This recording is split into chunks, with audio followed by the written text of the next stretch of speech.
Pretty big, but me, you're me, Louie Tee. Welcome to the Command Post Game Live. You know what it is. Post up, take command. I, of course, am your set man, Louie Tee. Thank you for joining me. Let's see, get this thing a little bit closer. I need y'all to hear me today. Get it a little closer. I need y'all to hear me today. So, 24-8 victory. Don't let the scoreboard fool you. This game wasn't even as close as the scoreboard indicates. This was a thorough ass whooping of epic proportions, a good old-fashioned passionate ass whooping, getting your shoes, coat, and your hat tooken.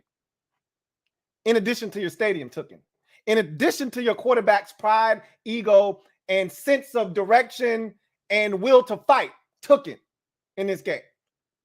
Offensive line, tooken in this game. Scott Turner, trash in this game. Ronald Eugene Rivera. We going out with governments today, okay? We got some things to talk about. I want to first give the Eagles credit for coming in and stomping a mud hole in our ass. They were dominant in the first half of this game. The second half looked a lot like the second half against the Vikings. There was really no sense of urgency. They didn't need to be, and that's the thing I talked about. Putting game pressure on Hurts. I like the way that we put game pressure on him early, and he didn't look good. And that's what I wanted us to do for 4 quarters. In the defense, they were ready to go and challenge them today. They gave it everything they had. I'm not mad at the defense. And you can sit there and you can look at the 24 points given up. You can look at Devontae Smith going off and having a career day. You can look at all the things you want defensively. I'm not putting anything on the defense. And yeah, they gave up points. And they could have stood up in the red zone, and they fought, and they were tired. This defense gave us enough effort today to win this football game. So we're not even talking about the defense. And all year long thus far, the first 3 weeks, the first thing that I've talked about is, hey, this offense is going to give us a chance. We'll know about this defense.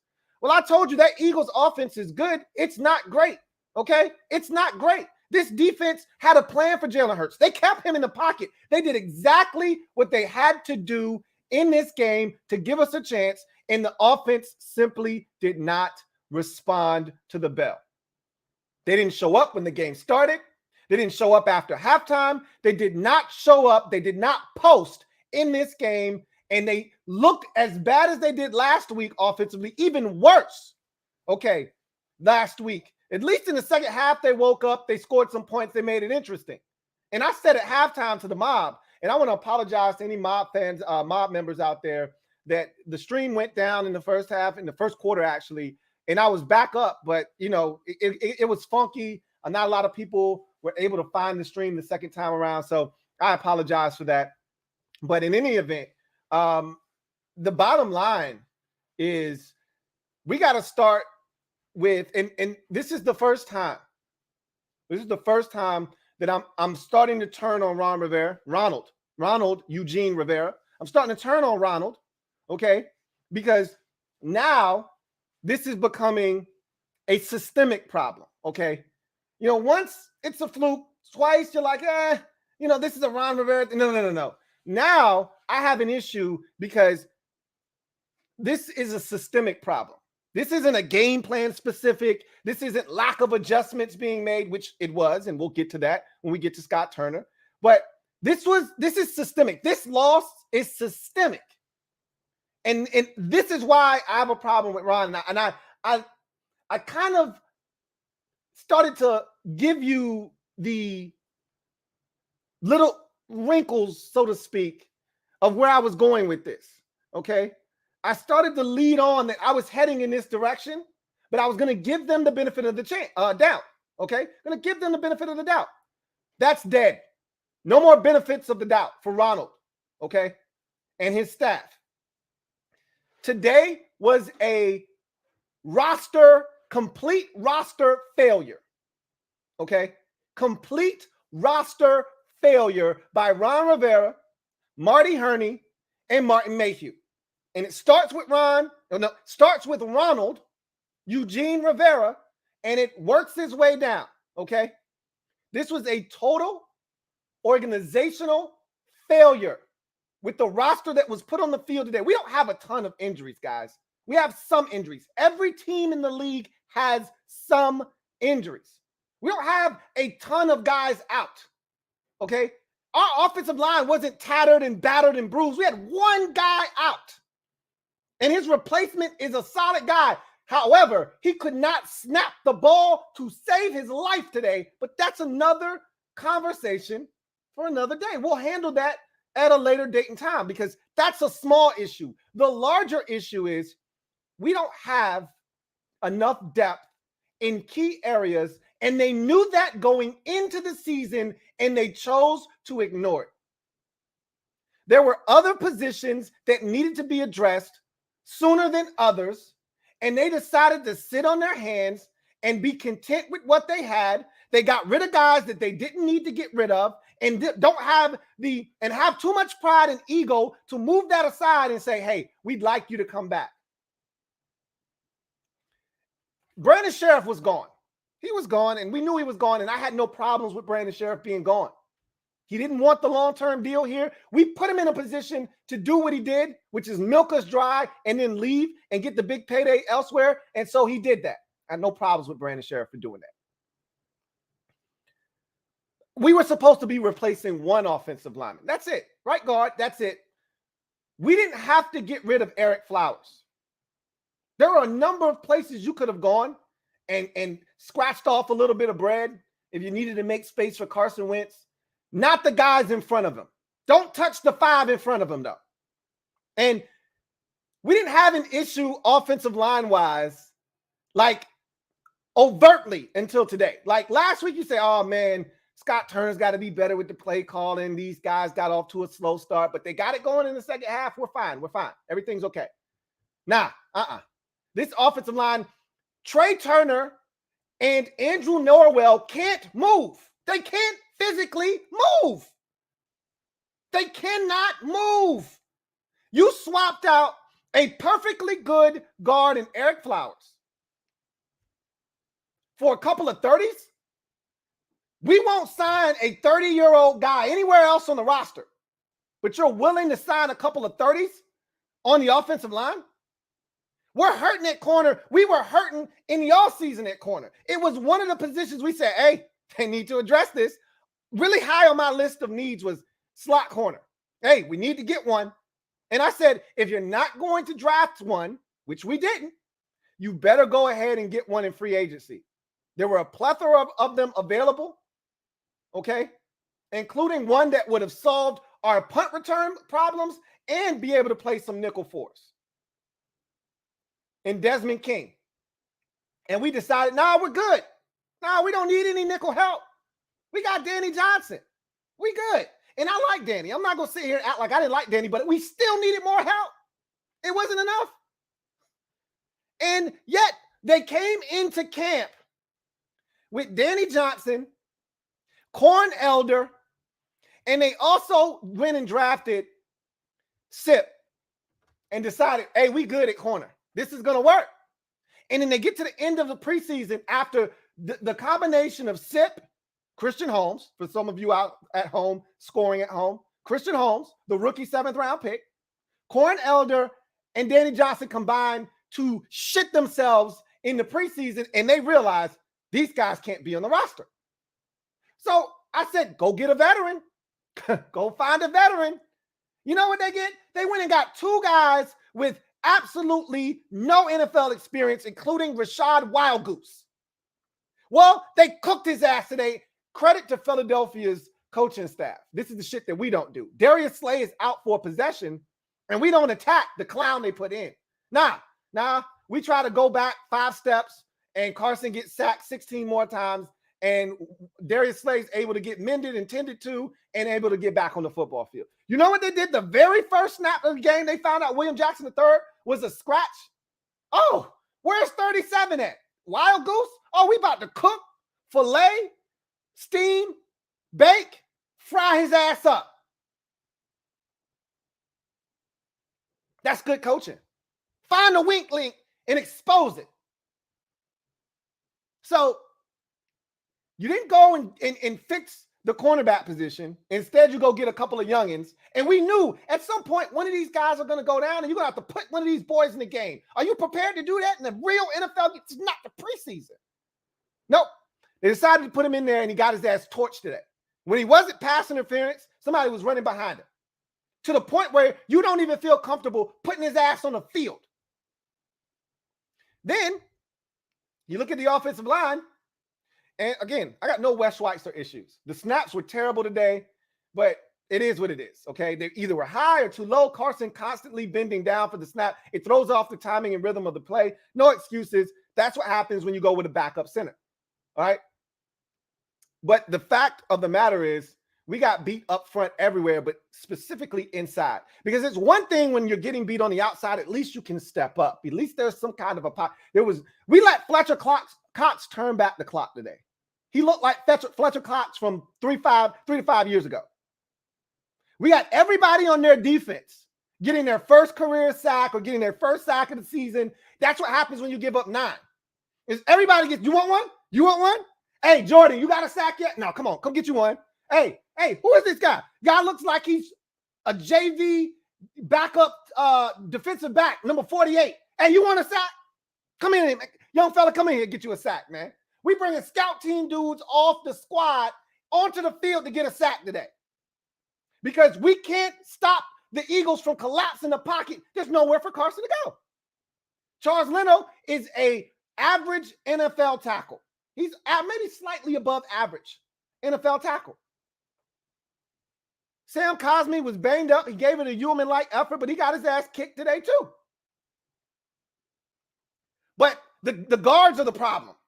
They don't block in the run game. When we throw screens, they can't get their asses out there. They can't move. They can't move laterally. They can't run. They can't move. Sadiq Charles needs to be getting lined up for next week. This is the problem with Ron and company, is that they're not going to sit their asses down. This shit isn't good enough. And if I'm John Matsko, if I'm Scott Turner, if I'm Ron Rivera, hey, get their asses out of there. Get me 2 other able-bodied young guys that can move, and let's see if we can't work with them. That shit ain't good enough. I've been watching it now for 2 weeks on tape. They can't move. Neither one of them. Andrew Norwell got his ass whooped today. Trey Turner got his ass whooped today. Carson Wentz wasn't good. I don't blame him. He was shell-shocked. You get sacked in the first quarter 4 times, I'd be shell-shocked too. I'd be scared and running for my damn life. I don't know what direction I'm running. He looked like he had 0 pocket presence. Didn't know where the rush was coming from. I wouldn't either. They're coming from all over. All I see is green. All I see is green. I don't know where to turn. I don't know where to run. So you made a mistake on the offensive line. This is Ron's doing now. Okay, they could have done something else. They decided to bring in 2 old-ass 30-year-old guards who have been terrible at their last 2 stops and said, oh, we can clean them up.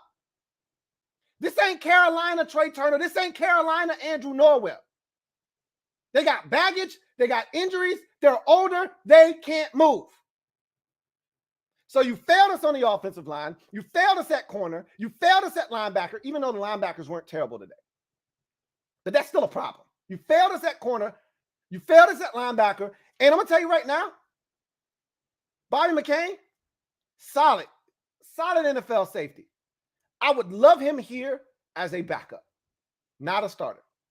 That deep pass to Devontae Smith right before the half, that should have been a pick.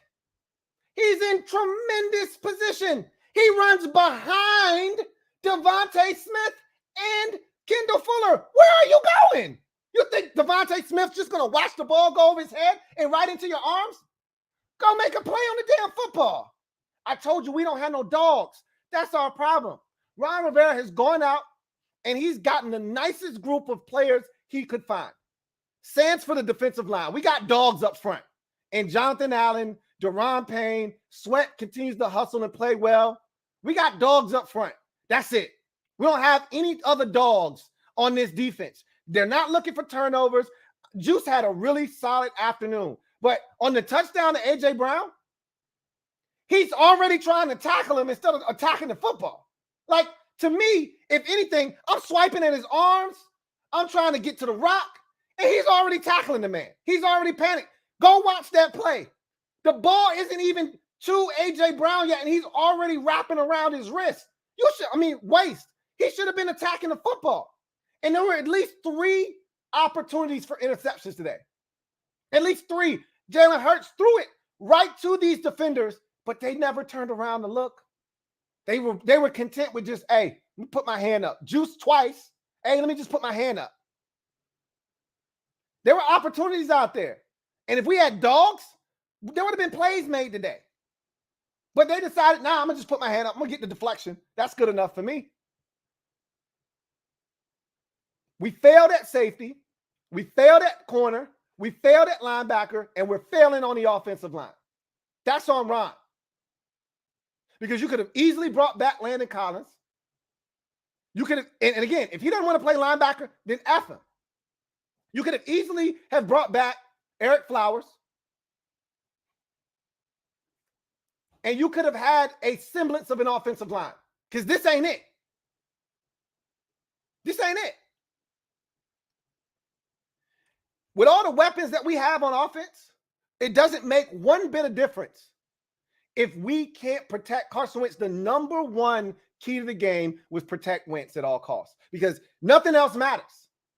Doesn't matter what you do and who gets open. The Lions film last week, and I apologize for not being able to get to that during the week. We're going to get to this film, obviously, this week.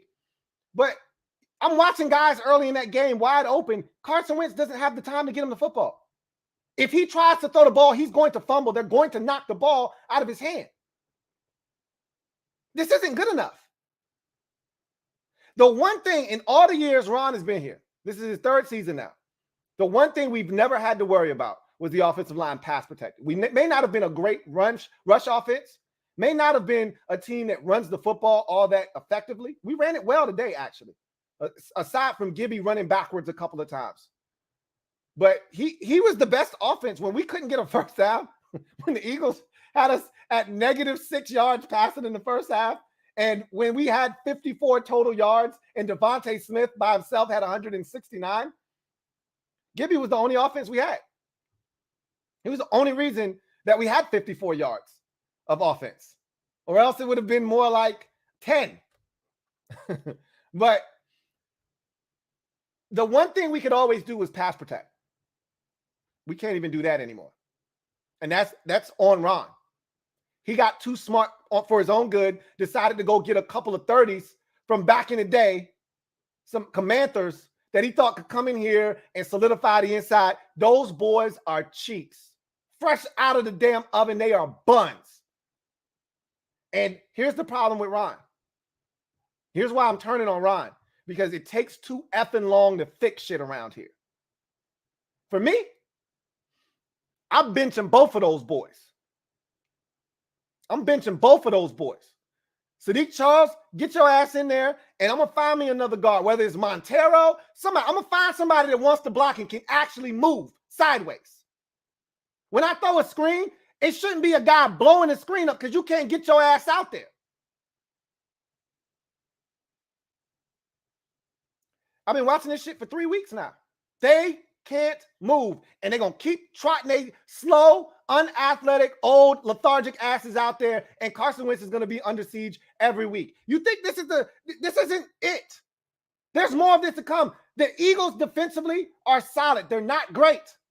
The Cowboys are way better than them, and we got them next week. He might get sacked 15 times next week.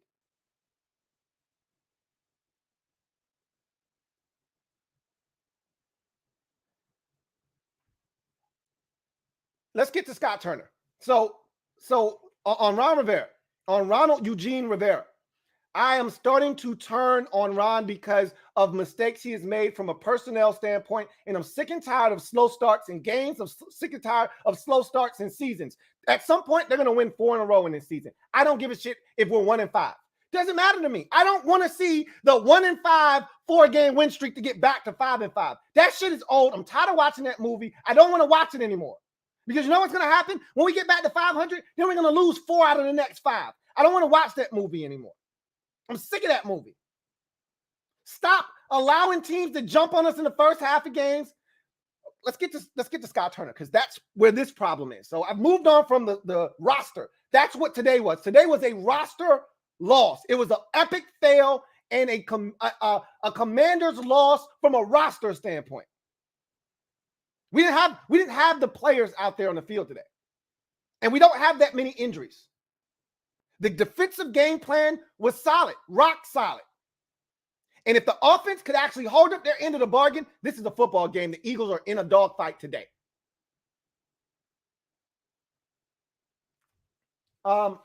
Scott Turner, this is the second week in a row. He seems not to be able to understand and comprehend. When you give up 9 sacks, after the third or fourth sack, it's no longer on the offensive line because you can already see, hey, and it's not like they had 3 sacks through or 4 sacks through 3 quarters of ball. They had 4 sacks in the first quarter, okay? 3 or 4 sacks in the first quarter. So right off the bat, you've already established, hey, we can't block them.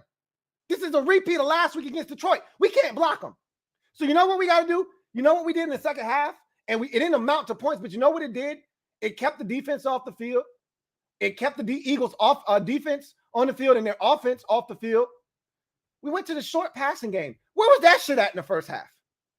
I'm just baffled that you keep taking 5-step drops, putting the quarterback at 11 yards of depth when you can't protect off the edges and you can't stop the pocket from crumbling inside.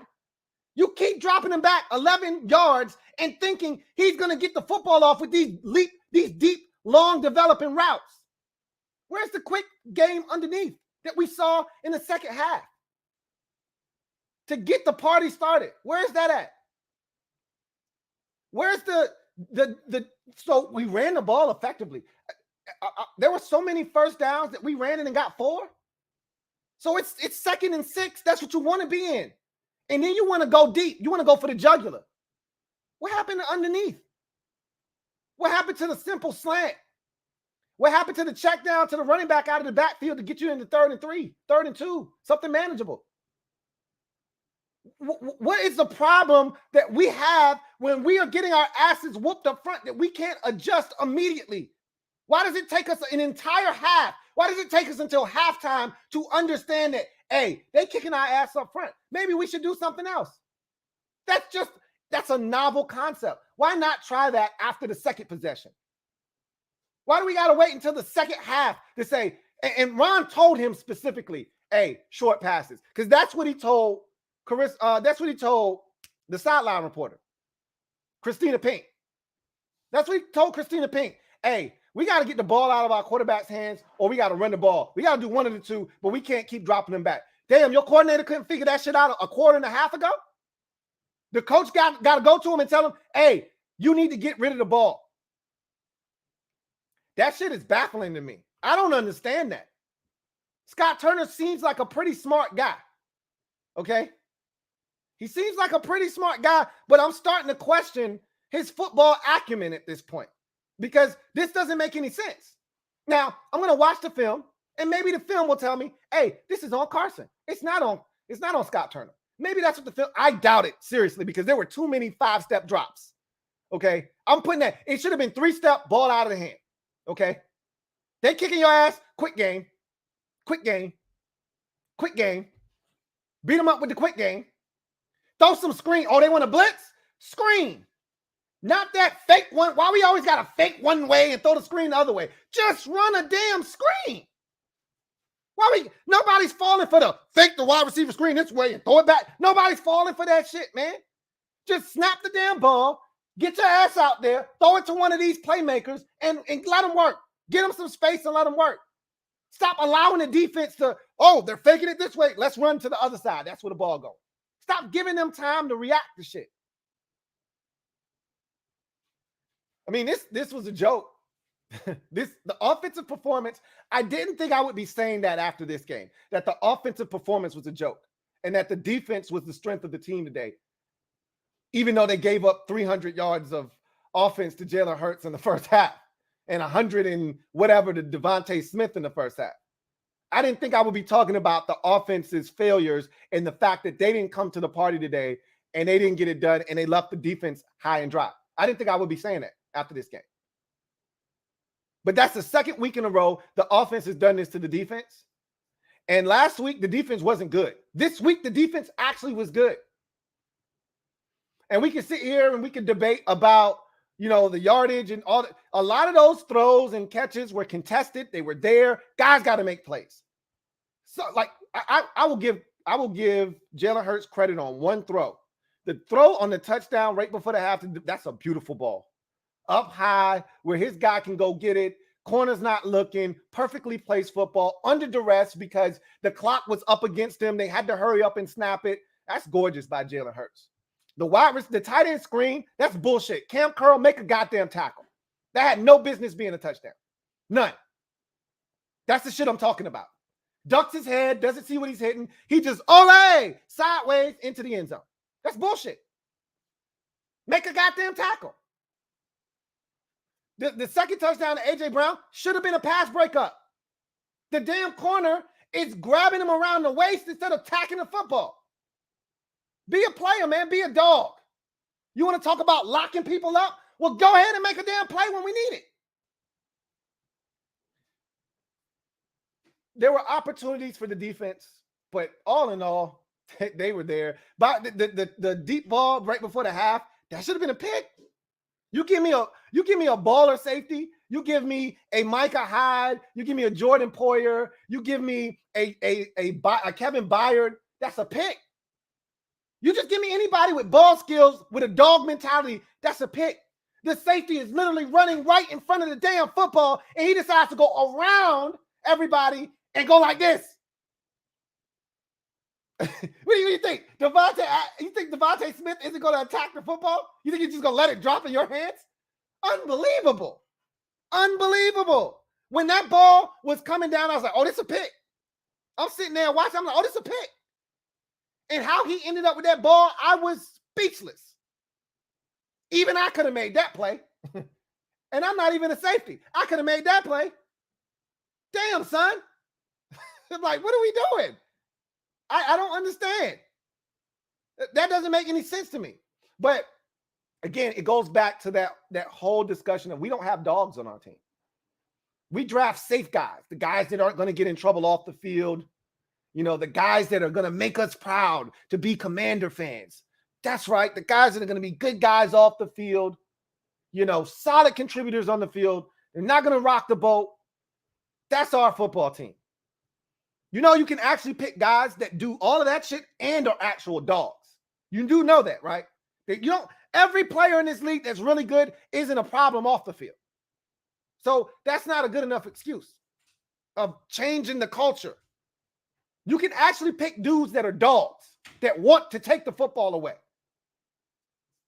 instead of just doing their job and making a tackle or letting a guy catch it and then making the tackle or missing the tackle in the case of Cam Curl, missing the tackle.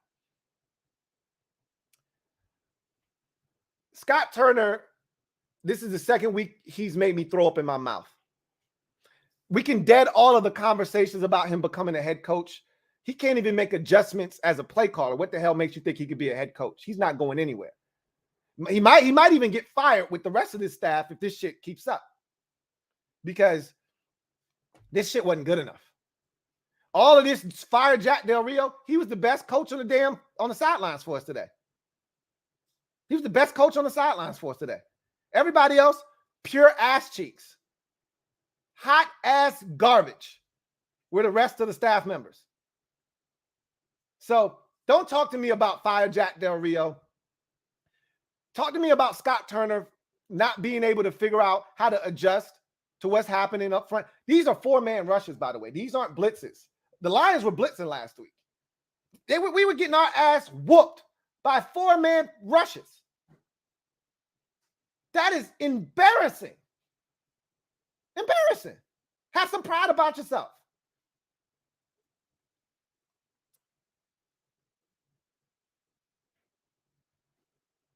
I'm going to let y'all talk. I got some more that I can say. I got tomorrow's show. We can talk some more tomorrow. I'm not even going to hold y'all on that. I'm going to go ahead and get to the comment section because I'm pretty sure it's a lot that y'all want to say out there, and I don't want to hold y'all. I don't want to hold y'all. So I'm going to go ahead and get to the comment section. There's so much more I can talk about. Elrico Anderson. And I hope this is the first one. I don't know if Condo P is out there. If she is, please make sure that you go and check behind me to make sure that I got to the first comment, because you know how it is.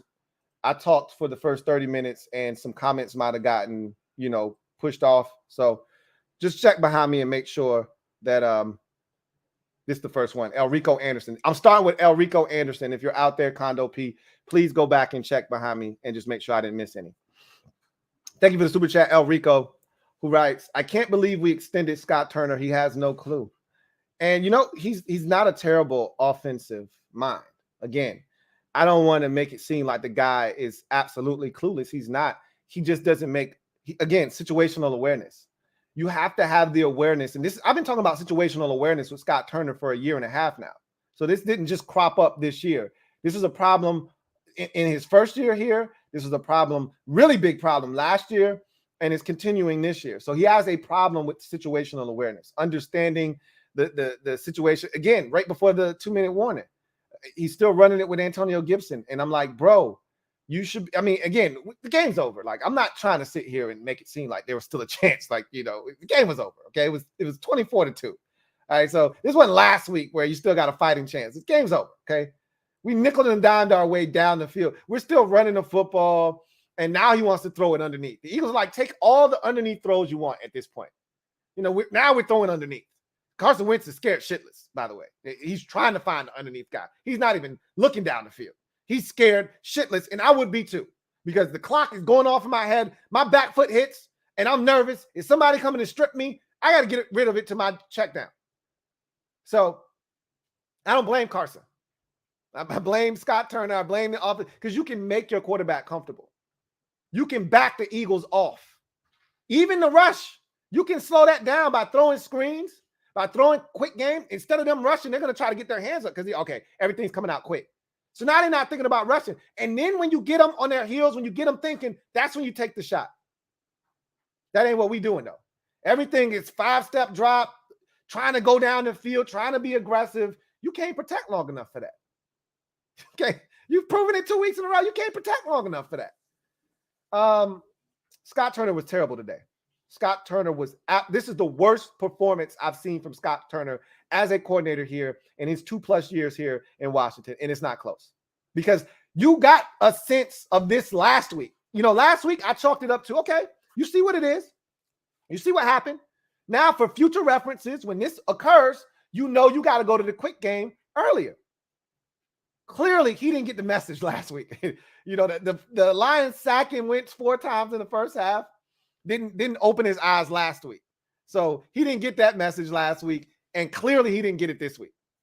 So now at this point, I don't know if he gets it at all. Let's see. Red Wings 01, thank you for the super chat. Greatly appreciate you. Thank you for being a member of the MOBB, who writes, resign Payne. I don't care if it costs us Tez. Do it. I second that. Right now. We need Montez or Daron Payne. And like you said, I don't care if it costs us Montez Sweat. Do it. I'm like Zoolander. Do it. If not for Daron Payne, we get shut out today. Straight up. That last touchdown didn't happen without the safety. We get shut out today if not for Daron Payne. 94 has been the most consistent player on this team, offense, defense, special teams, all of it combined. 94 has been consistent each and every single week to start this season off. He's playing for the bag, and I second that motion. Red Wings, hand that man the bag now. Hand it over. Afrocat 2136. Thank you for the super chat. Greatly appreciate you. Thank you for being a member of the MOBB, who writes, Scotty doesn't know. He damn sure didn't today. He didn't know last week. He didn't know today. And I need the media to start asking the real questions. I don't want those cupcake softball questions I need them to ask, why does it take you so long to go to the quick game? I need answers. I need to know what you're thinking when you watch your quarterback get sacked for the 4th time in 2 possessions, that you would send them back out there to drop back 5 steps, 11 yards away from the center, and allow the tackles who are getting beat to not have the space to push their guys up the field. And then your interior is getting collapsed. So the quarterback has nowhere to go. And you think it's okay? You think that's okay to consistently put him in that spot? Yeah, we got matchups we can win down the field, but you got to protect up front first. And if you can't handle that, you can't do the down the field stuff. You got to work underneath. Scotty didn't know today. Scotty didn't know last week. And I'm starting to wonder if Scotty doesn't know. I'm not going to commit to Scotty doesn't know yet. Okay? Because I've seen more of good Scotty than bad Scotty. But Scotty's been not good this year. There's been more bad Scotty this year than good Scotty this year.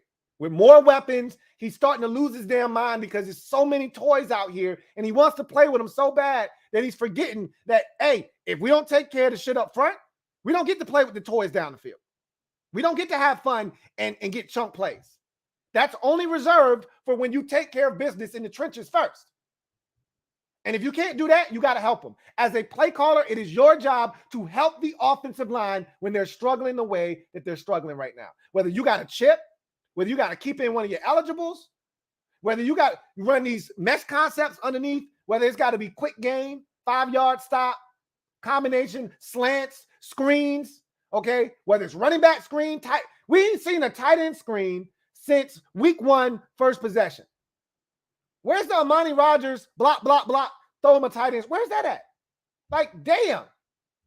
They're coming. They're getting pressure. Where are the screens? Where's the quick game? I don't understand. I'm lost. Help me.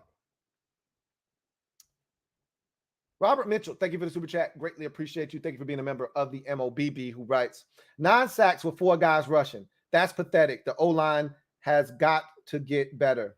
I can't say it any better than that.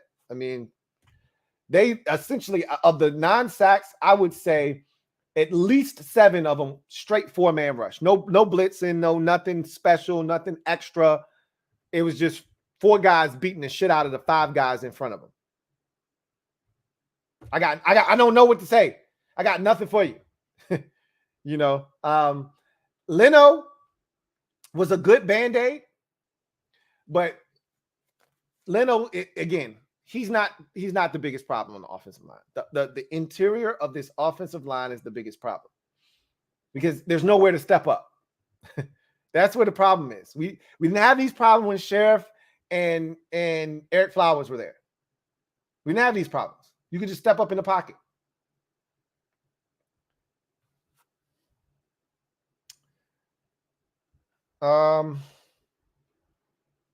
Let's see. Tony P56, thank you for the super chat. Greatly appreciate you. My guy, Tony P56 writes, can we say Daron Payne like the LeBron James kid? I don't know. I can just tell you this. Daron Payne has been the best player on this defense, the best player on this team the first 3 weeks of the season, and he needs to be paid as such. And again, it's not our job to figure out what's good for him. And again, Daron Payne is in a position of power right now. He's got us by the balls. This is what we do, okay? We allow guys to have the leverage over the organization, and you can't be mad when Daron looks at the organization and says, that ain't enough. I'm not signing that. And they got to put the franchise tag on him. And now he could do what Brandon Sheriff did, and that's drag us by the balls for 2 years if they decide to franchise tag him 2 years in a row and then leave and get the big money somewhere else. Okay. They put themselves in a position where he doesn't have to sign a long-term deal now. He can gouge them for a big payday next year with the franchise tag. You know, defensive tackles are getting paid some good money now. Okay. So he can gouge them next year. What is Jonathan making? 18?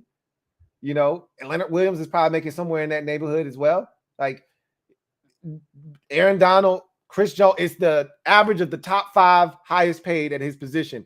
It's Chris Jones, it's Aaron Donald, Jonathan Allen, you know, all these dudes are getting broken up, have gotten broken off. He's gonna a franchise tag at that position is huge. So he's in a great position. And I if I'm him, I ain't giving us the benefit of the doubt. I ain't giving y'all shit. Because what you got Jonathan done early, you got Leno done early, you got Logan Thomas done early, you got all these dudes done early. You could have got me done early. You chose not to. You got to pay for that shit now. I ain't giving you no breaks. Leo Benjamin, thank you for the super chat. Greatly appreciate you. Thank you for being a member of the MOBB, who writes, told my wife Washington lost again, and she said, are you surprised? He says McAllen time.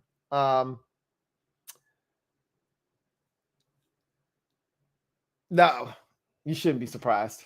I mean, I was surprised at how we lost. I wasn't like, we had nothing to lose. We went into this game with nothing to lose.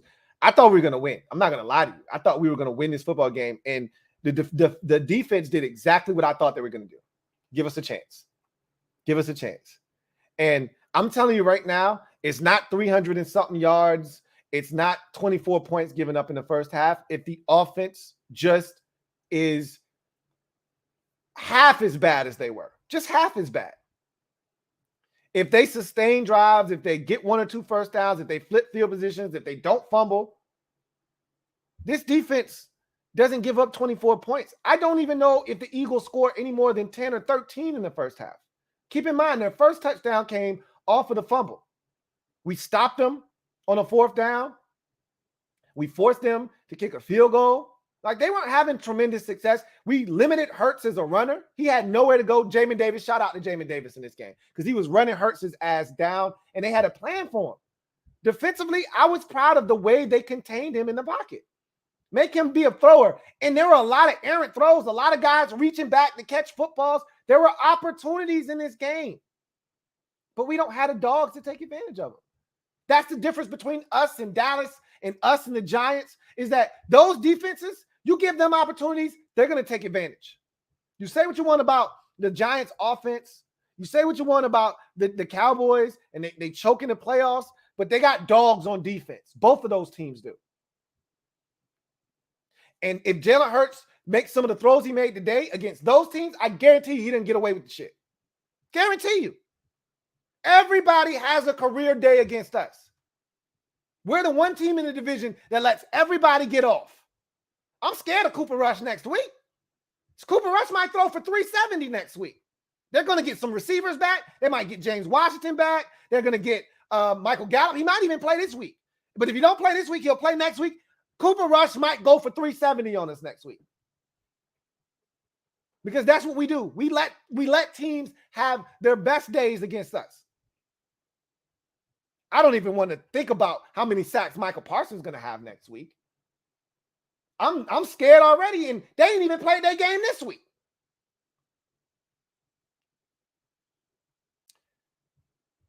Cohen Carnrock, thank you for the super chat. Greatly appreciate you. Cohen writes, didn't want to blame Wentz. First quarter, second through fourth is different.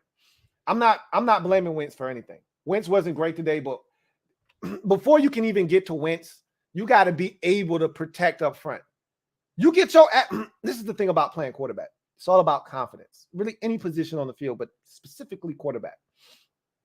The easiest way to take a man's heart at the quarterback position is to hit him early and often. That's what you got to do to Tom Brady. You want to get to Tom Brady mentally?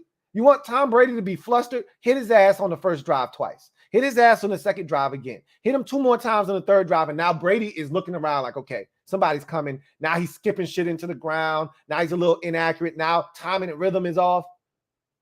Well, he didn't just get hit. He got sacked on the first possession, on the second possession, on the third possession, on the fourth possession, on the fifth possession, on the sixth possession.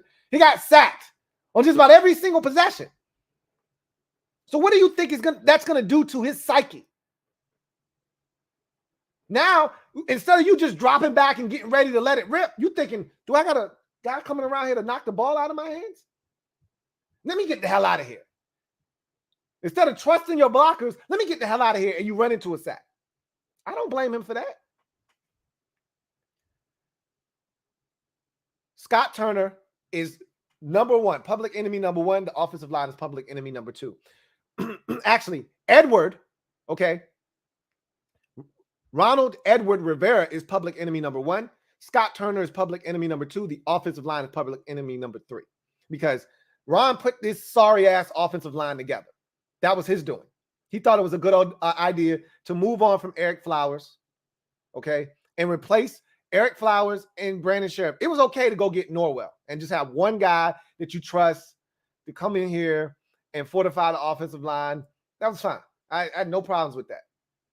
Worst case scenario, his ass ain't getting it done. Put West's ass in at guard. I wasn't tripping. But the minute you decided that you were going to move on from Eric Flowers as well, and you're going to replace him with Trey Turner and Andrew Norwell, this shit better work. Now you're betting on a couple of dudes from back in the day that got it done for you a decade ago. This shit better work. Because if it don't, that shit's on you. So this failure right here is on Ron. And then I go to Scott because I say, all right, Scott, you know you got ass up front. You know what you got. Scattered ass everywhere. On this, the Eagles were looking like, man, I'm about to get a couple lap dances. It's scattered ass everywhere. You already see what it is up front. So it's your job now to scheme it up so that Carson isn't getting sacked, so that Carson isn't looking around for somewhere to run. He didn't do that. And then the blame goes to the offensive line after that. Okay, your coordinator is hanging you out to dry.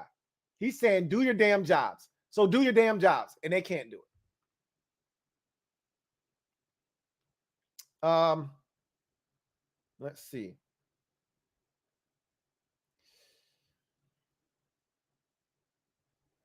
Derek B. Thank you for the super chat. Greatly appreciate you. Thank you for being a member of the MOBB who writes, D gave up 24. We should win. Complete debacle from the O. The line didn't help Wentz, but he didn't help himself either. Double O for Payne. Absolutely. I got a double O for Deron Payne. I definitely got a double O for him coming. I'm going to save it. We 3 weeks in. We got 14 games to go, but I'm already on the train of pay this man. I'm already on that train. All right, get this man his money and get it to him now.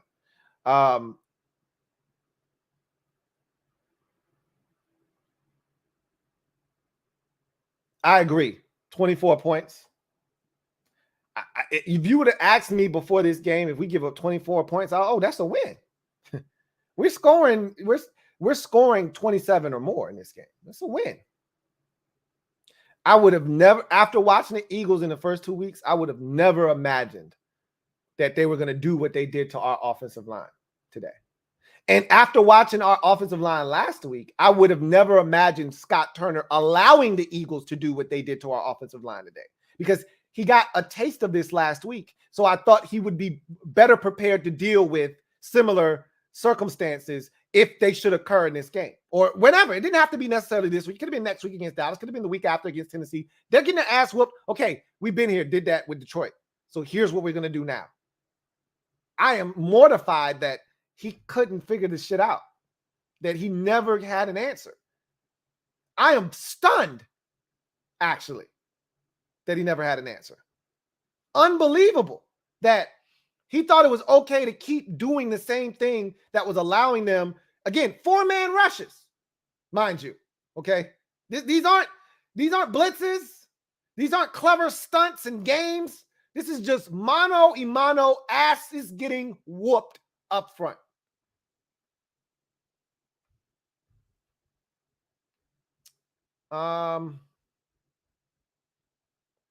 Jay Hunter Lee, thank you for the super chat. Greatly appreciate you. Jay Hunter Lee writes, players not making plays. Scott Turner doesn't make adjustments on the fly. Jack's defense doesn't seem to fit his personnel. And Rivera's so-called disciplinary coach who can't seem to discipline his team.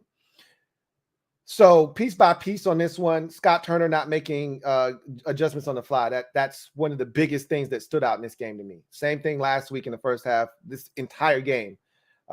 Again, just a farce. Jack's defense not seeming to fit his scheme. I don't necessarily agree with that. I thought the defense was fine. Again, you put Rashad Wild Goose out there, you get what you get. All right, it's duck, duck, goose time. And they kept finding him, patting him on the head and running around in a circle, and he never caught anybody. They always made it back to their spot. You already know what it is. If you think it's okay to have Rashad Wild Goose be the first guy up off the bench when an injury occurs, you deserve what you get.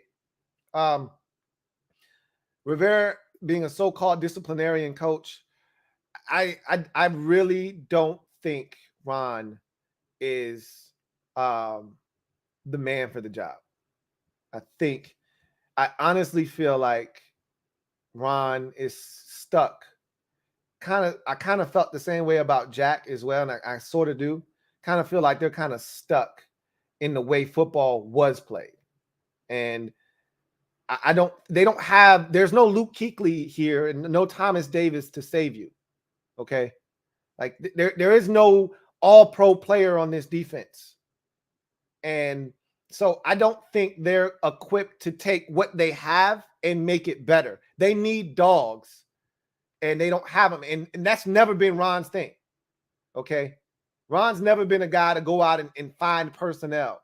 He's always been the guy that coached up the personnel. But Marty Hurney did a really good job of finding dogs in Carolina. And I still believe in Marty Hurney. Okay. But I don't think he has enough say-so. I think it's Martin Mayhew and Ron Rivera really making most of the decisions. Okay. But that's nor here nor there. The bottom line is Ron Rivera isn't getting it done. His message is not getting through to his players.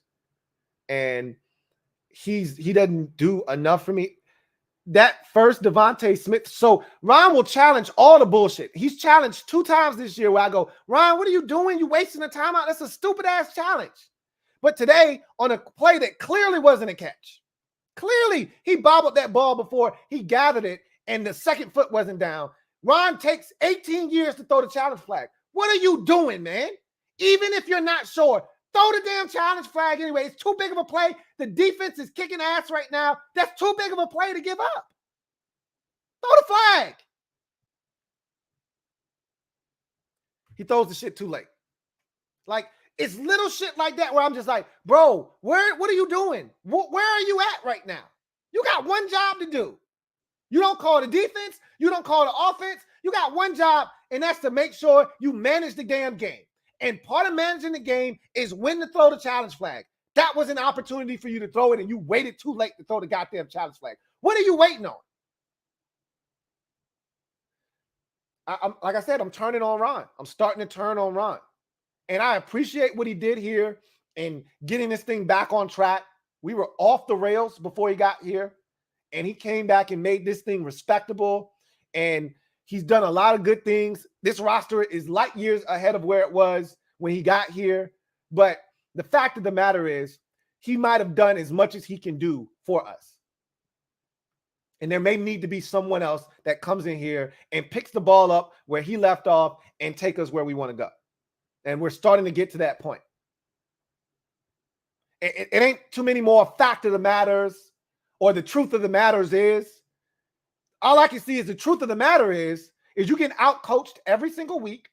We're not prepared when the game starts on either side of the ball or entirely as an entire unit. And we're slow to make adjustments. We don't have the dogs defensively. We don't coach turnovers. Clearly, we don't coach turnovers. That's not a thing for us because these guys aren't looking for them. And we week after week, we find ourselves in these types of positions. So at this point, I'm looking at Ron and I'm saying, bro, I'm not sure you're the right man for the job.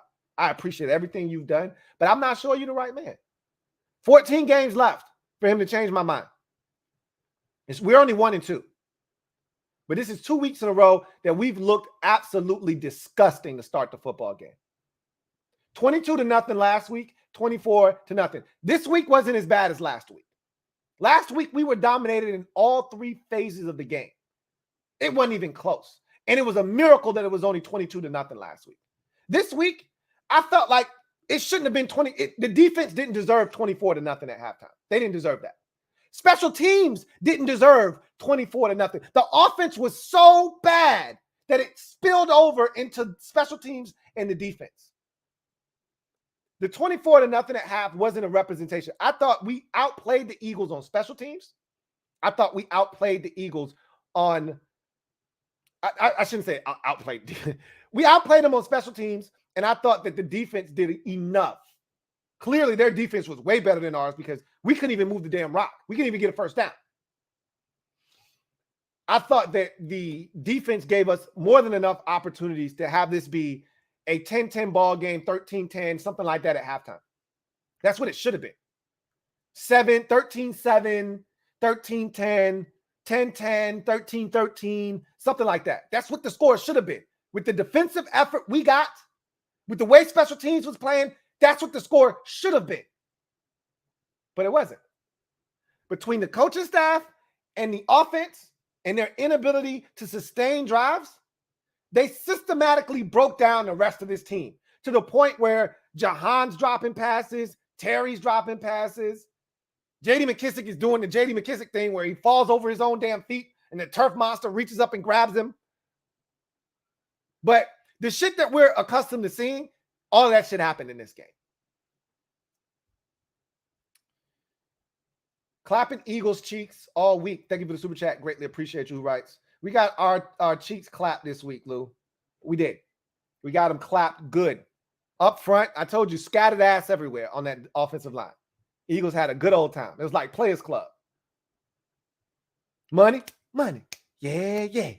Money, money, yeah, yeah. Let's get it. The Eagles were getting all the money up off the ground today.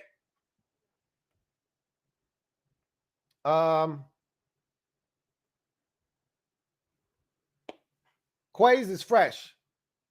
Thank you for the super chat. Greatly appreciate you. Quays is fresh writes, Ron, you see my tweets? I tagged you. I don't know if Ronald saw your tweets or not. I doubt it. I don't even think he runs his own Twitter account. I think his daughter runs his social media. So I'm pretty sure Ronald didn't see your tweets. And after a game like this, after a performance like this, of course he didn't see anything. Tony P56. Thank you for the super chat. Greatly appreciate you. Double up. Thank you for doubling up, Tony P56, who writes, how do we create a winning culture with this? Ron Rivera, 91 and 83. Scott Turner, 62 and 92. JDR, 93, 94. Martin Mayhew, 55 and 92. Marty Herney, 106 and 32. I'm assuming these are their career records. I didn't think Scott Turner was involved in that many games as a play caller. I mean, he might have been on a staff as a quarterback's coach or something like that, but I don't think he's been around as a play caller. But if you want to put that on his account, knock yourself out. How do you create a winning culture? You start by, really, it starts at the top, which we can't get past, right? Our ownership is what it is, but it starts at the top. But after you get past that, it then starts with who are making the decisions, okay? Who's putting the roster together? And I don't have any confidence in the guys other than I really do like Marty Herney. I really do. I wasn't a Martin Mayhew fan. I didn't like him in Detroit. I didn't. He was an assistant in San Francisco. I'm not a Martin Mayhew fan. Ron Rivera has never been in a position to pick players. And so I'm not a Ron Rivera having more control, coach-centric, all of that bullshit. I'm not a fan of that. I just want Ron Rivera to coach the football team. And he's not in a position to do all of this stuff. And then I'll take it a step further. Then it's the coaches that you assemble. Obviously the players on the field are the ones that are going to get it done. And we can have a whole different segment about the players on the field because that shit's not good enough. And I started by talking about this is what they assembled. They thought the defense was okay. All offseason was about the offense. This defense that was tragically bad last season, they didn't need to do anything to that. They decided we're going to go get a receiver. We're going to go add another running back. We're going to go add a quarterback. And we're gonna change up the offensive line. It really didn't need to be changed up, but we knew Brandon Sheriff was going to be gone. But we're gonna kind of make some moves on the inside of this thing, do some interior decorating, so to speak. And everything was on the offensive side of football. They just brought the defense back. Didn't add any corners of note. Went all the way to the end of preseason, knowing that the cornerback position was straight trash, and then decided to add two young fellas in. Okay, linebacker, got nothing for you there. Right. So we're seeing David Mayo on the field because we don't have any depth at linebacker. This is what we have. Defensive line in shambles. We got all kinds of injuries on the defensive line. James Smith-Williams didn't play. Casey Tuill didn't play. Already without Chase Young. Then you add in Fedarian Mathis' injury. And then you look at everything with no Daniel Wise today. We got guys we just picked up 3 to 5 days ago. Had to play snaps today on the defensive line. You set that up. When you moved on from the defensive tackles, when you decided that, hey, we good at defensive end. We good. F.A. Obata, we're fine. Then this is what you get. This is what you get. It's hard to create a winning culture when you yourself aren't a winner. It's hard. And the players in this locker room haven't seen consistent winning, so they don't know what that looks like. It is your job as a coach to instill that in them, and we don't have that. We just don't have it. Jumpsuit Jizzle, thank you for the super chat. Greatly appreciate you. Thank you for being a member of the MOBB, who writes, we might not be the worst team record-wise ever, but man, we got to be the most let down fan base in the league by far. Yeah, look, I wouldn't argue that. You know, we've been let down more times than I can count. But in order to be let down, you have to also play in some big games. We haven't played in any big games. We're let down because we expect too much of this team. I'm not tripping. This isn't a me ranting or me super upset. I didn't go into this game expecting to win like last week against Detroit, where I was like literally expecting to win, and then we got our asses kicked, and I'm like flabbergasted, like, oh my God, what just happened? The Eagles are better than us. But I thought there were some areas that we could exploit them. And obviously defensively, I thought they came ready to play. They had a good game plan, and they never really got a chance to settle in. The defense did. They never really got a chance because the offense kept putting them on the field. And at least Tressway and the special teams unit were flipping the field position and making Jalen Hurts and that offense have to travel the length of the field. And they kept defending. But at some point, that dam's going to break. You keep putting them out there.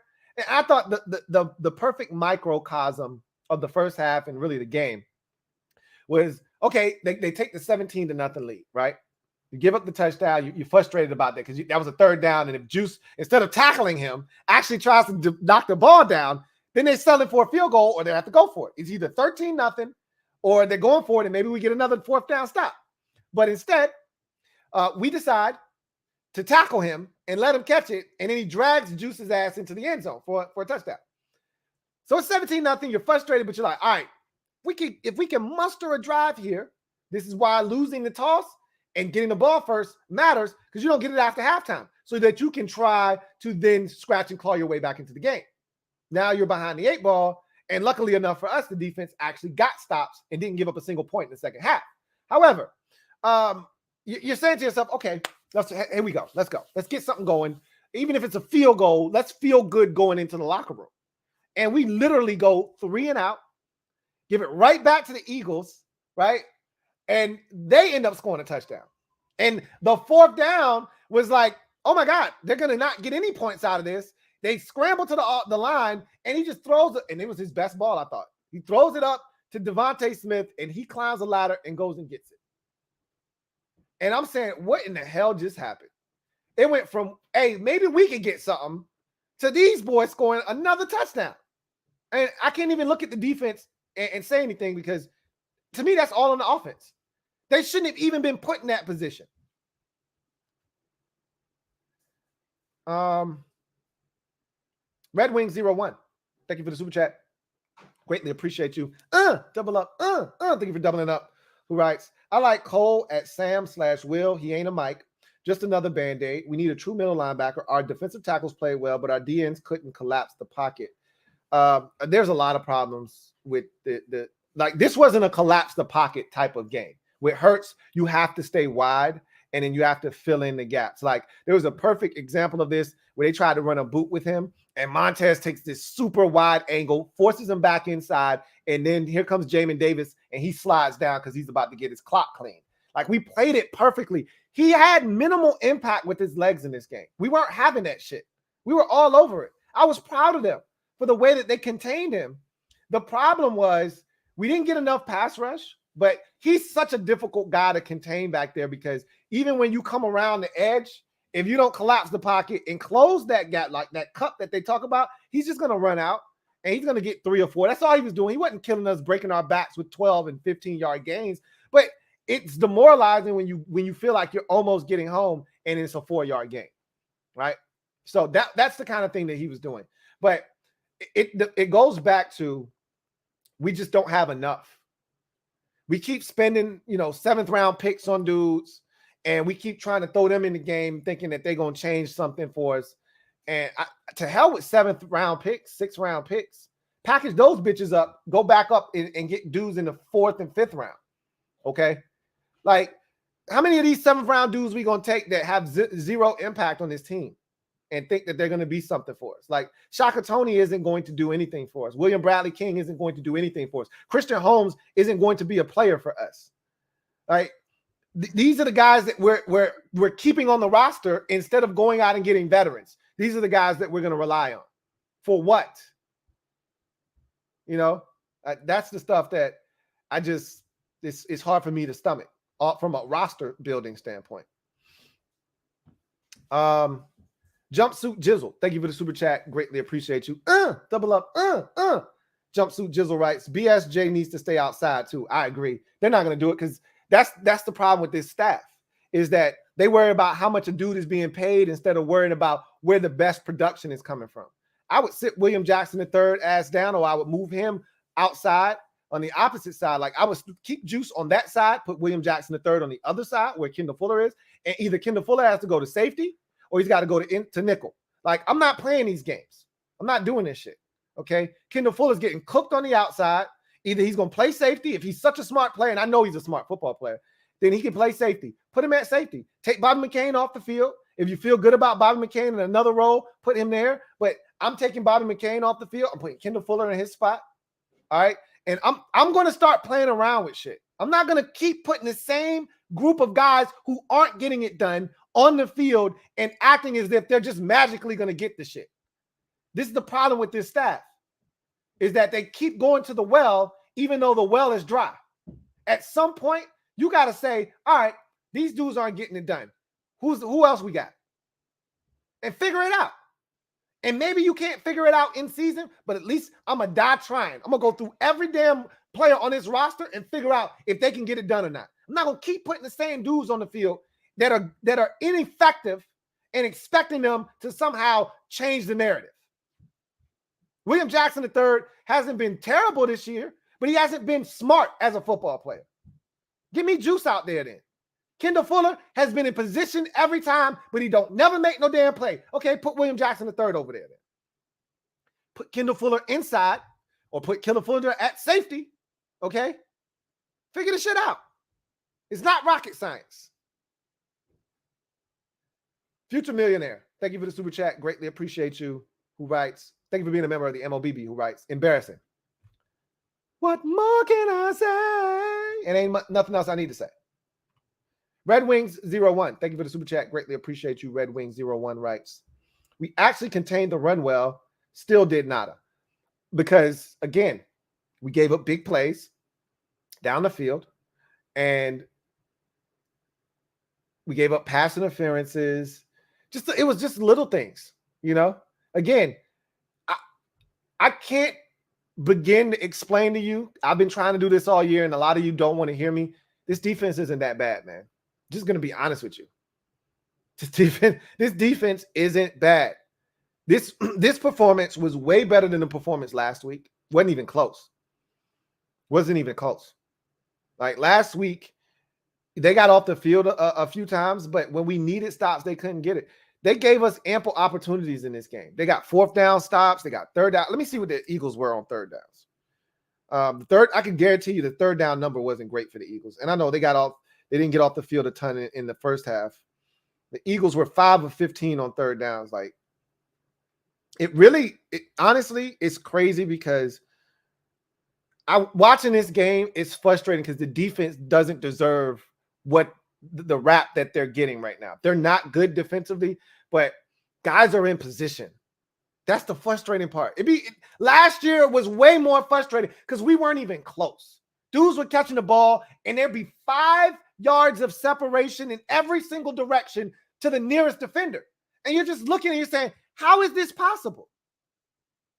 The shit that continues to drive me nuts is 3rd and 5, and we're playing 11 yards off. They run a simple slant, and Kendall Fuller is 9 yards off on 3rd and 4. And they run a slant, and he's nowhere to be found to break it up, only to make a tackle. Like, again, A.J. Brown ain't running by you, bro. He's not running by you. Have some pride. Understand that it's 3rd down, and they love to run slants with him. He's big. He's physical. Make him toss you off of him. See if you can get a pass interference. Be sticky on him.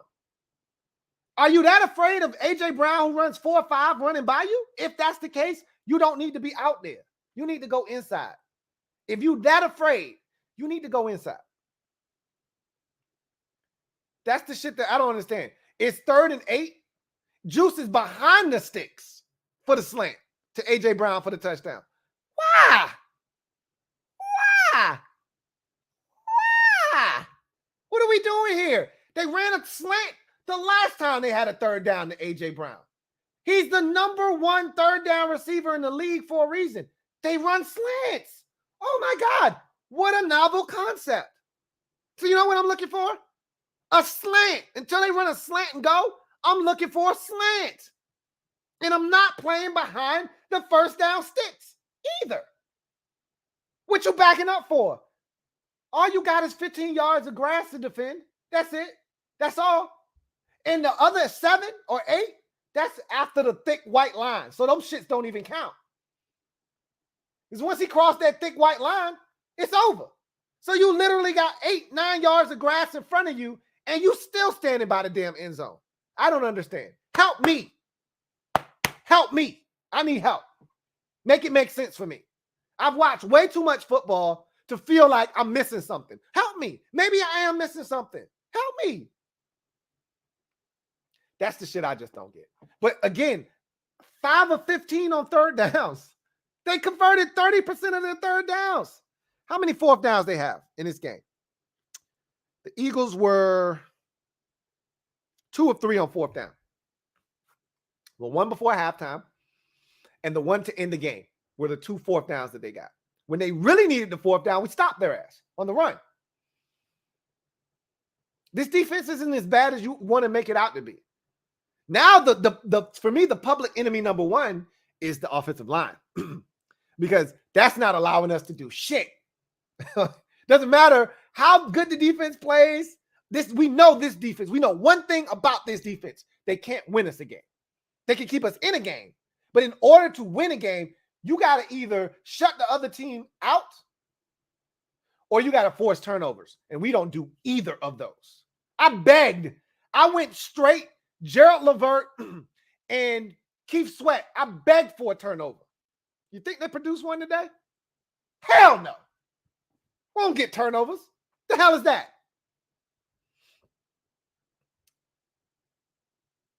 DeAndre 24. Thank you for the super chat. Greatly appreciate you, DeAndre. Trevor Patch. Thank you for the super chat. Greatly appreciate you. Thank you for being a member of the MOBB. My guy Trev writes, I don't know what else to say, Lou. Just supporting. Give the video a like. Y'all looks like we need each other to get through this season. We look like we need each other to get through this season. It's a long one. I'm not tripping because we've been in worse situations than this.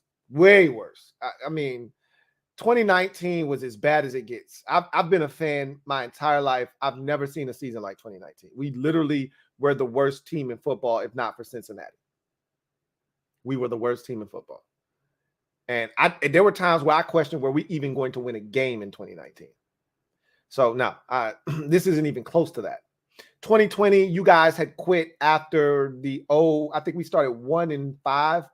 And after the loss to the Giants the first time, that dropped us to 1-5, most of you had quit on the season. And we're talking about top 5 pick. And I was like, nah, that ain't happening. Last year, when we were 2-4, not even 2-6, 2-4, a lot of you were already quitting and talking about top 5 pick. And obviously, you see how that turned out.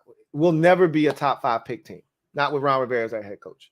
And that's the danger. And I don't have a problem with it because I don't want to go through another 2019. But really, you would prefer it to be one of two ways. Either you're going to really stink or you want to be really good. Being in the middle gets you where we've been, which is the 13th pick in the draft, the 11th pick in the draft, the 17th pick in the draft. That's where we've been. You know, that's where we always end up because we always end up being 7-10, 7-9, somewhere in that general vicinity, right? That's what we are. So we're not going to be any worse than that this year. We're going to be right in that same neighborhood. If this shit keeps up, there's still a chance we can win 10 games. Still a chance because, again, the defense isn't terrible. And if they fix the offense, we know we got playmakers. We know we got guys that can make plays. All right. But again, after 2 weeks of watching the offensive line absolutely collapse in front of our very eyes, and knowing this staff, they're not going to make any changes. After watching the defense have, chinks in the armor in the secondary and guys that I just don't think are playing up to par and changes, they're not going to make the change. So if they're not going to make the change, then we probably can expect a lot of the same. But, each week it's its own entity. And so next week against Dallas, I expect the defense to have an opportunity to be solid. I expect our offensive line to be destroyed yet again. And if Scott Turner is in la-la land for the first quarter and a half, then it'll be the same shit we saw today. We'll get dominated. We'll have some turnovers. It'll set up Cowboy opportunities to score. We'll be down 20-0 at halftime, and we'll be talking about the same shit over and over again. But if they have any gumption, if they have any balls, if they have any intestinal fortitude, if they're really who they say they are as coaches, they'll start sitting some asses down and getting guys in there that want to compete. I don't expect them to do that. Redskins Review. Thank you for the super chat. Greatly appreciate you. Redskins Review writes, 4th and 22, go for it and not kick the field goal. Ron's plan. I honestly, I didn't understand the logic behind it. Once Terry dropped the opportunity to get it to 4th and 2, you got to kick the field goal. I mean, what are we doing? We can barely complete a 5-yard pass, and you're gonna go for it on 4th and 22. Obviously, he was going to get sacked because guess what the Eagles know you have to do? You got to drop back and protect long enough so that you can complete a 22-yard pass, which isn't going to happen. So yeah, to me, again, that and I get it. You're down big. It's late. A field goal really isn't going to help you. But what is him getting sacked again going to do? That's dumbass football 101. Okay, that's dumbass coaching 101. Just kick the field goal, man. What difference does it make? Don't put him out there to get exposed, hit again. Kick the field goal, make it 24-5. Who knows? You kick it off. Maybe you get an interception. Who knows what happens? But I get it. You got nothing to lose by going for it. So it's not something I want to spend a whole bunch of time on. But I get where you're coming from. I mean, damn if you do, damn if you don't, honestly. Metaphor, thank you for the super chat. Greatly appreciate you. My guy, Metaphor, thank you for being a member of the MOBB rights. Sorry, Lou. L on me. O-line trash today. 29 failed. Refs paid off. Ron threw challenge flag right in front of me, and they just let it go. That play started the down. So I don't agree with you. They showed it on the TV copy, and Ron didn't get that flag out in time. He had the shit out of his pocket. I don't know if he was out there waving this shit around, but by the time that flag hit the ground, they were already in motion. The ball had been snapped, and they were already running their play. That it shouldn't have come to that. He saw the Eagles getting their ass down. And it wasn't like it was a 13-yard completion. This is a 45-yard game, okay? They got to move all the way from where that ball was thrown up to the line of scrimmage to get the playoff. You got more than enough time to throw the damn challenge flag. I don't need you waiting for somebody to give you confirmation in your ear. Hey, should I throw it? No, it's a big-ass play. And whether you lose this timeout or not is irrelevant in the first half. The 45-yard completion is way more important than worrying about saving a damn timeout. Throw the goddamn challenge flag. And you wait too late. That's, again, this is what I'm talking about. That can't happen. That's game management. You have one job to do. You're not the play caller offensively. You're not the play caller defensively. You are a game manager. Throw the challenge flag. That's a huge play in the game. The Eagles hadn't done shit until that catch. Massive play. Flip field position and everything.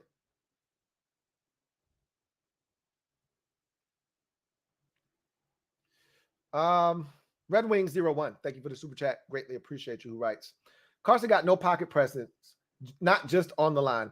He doesn't have great pocket presence, but we went and got Carson Wentz not because of his ability to be mobile and to be maneuvering within the pocket.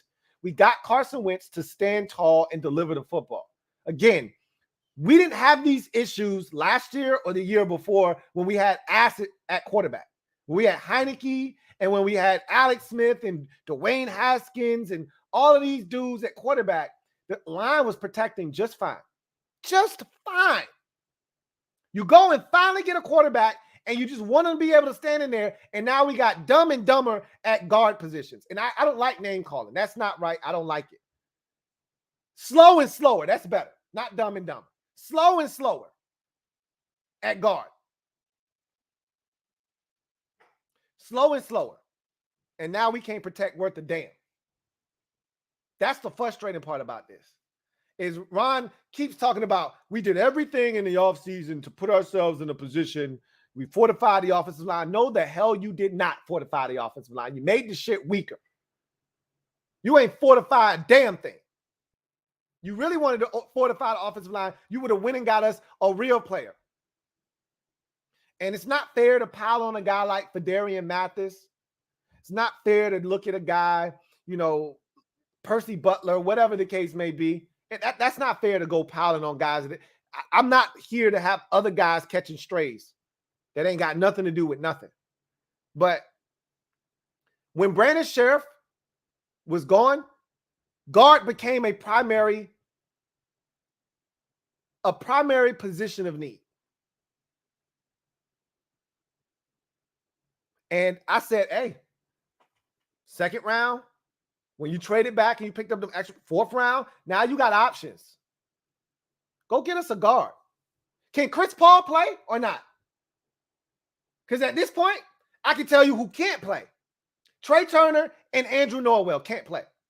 So, again, if you believe in your scouting department so well that you're okay with this, Chris Paul needs to be suiting up next week. Aaron Montero needs to be suiting up next week. Sadiq Charles, look, you're going to have to take the bubble wrap off of some of these dudes. If they can't play, they don't need to be here. Because I know who's not going to be here next year. Sadiq, Andrew Norwell and Trey Turner. So they ain't a part of the long-term solution here. So if they can't get it done now, get their asses out of the damn lineup. Clearly, they are weaklings. Well, find me somebody who can play. If Sadiq Charles can't play, why is he on the damn roster? I know he was dealing with a shoulder this week. Don't know how healthy he was. Hey, if he's suited and booted, get his ass a helmet, get him on the field. Because this shit ain't good. This shit ain't it. Aaron Montero, you like him, you love him, you don't? I don't care. I can tell you this much. If he can't get it done, if Chris Paul ain't good enough, you can't coach these boys up, then we got a problem all year long. Trey Turner looked like he's 400 pounds out there. He can't move. Andrew Norwell can't move laterally.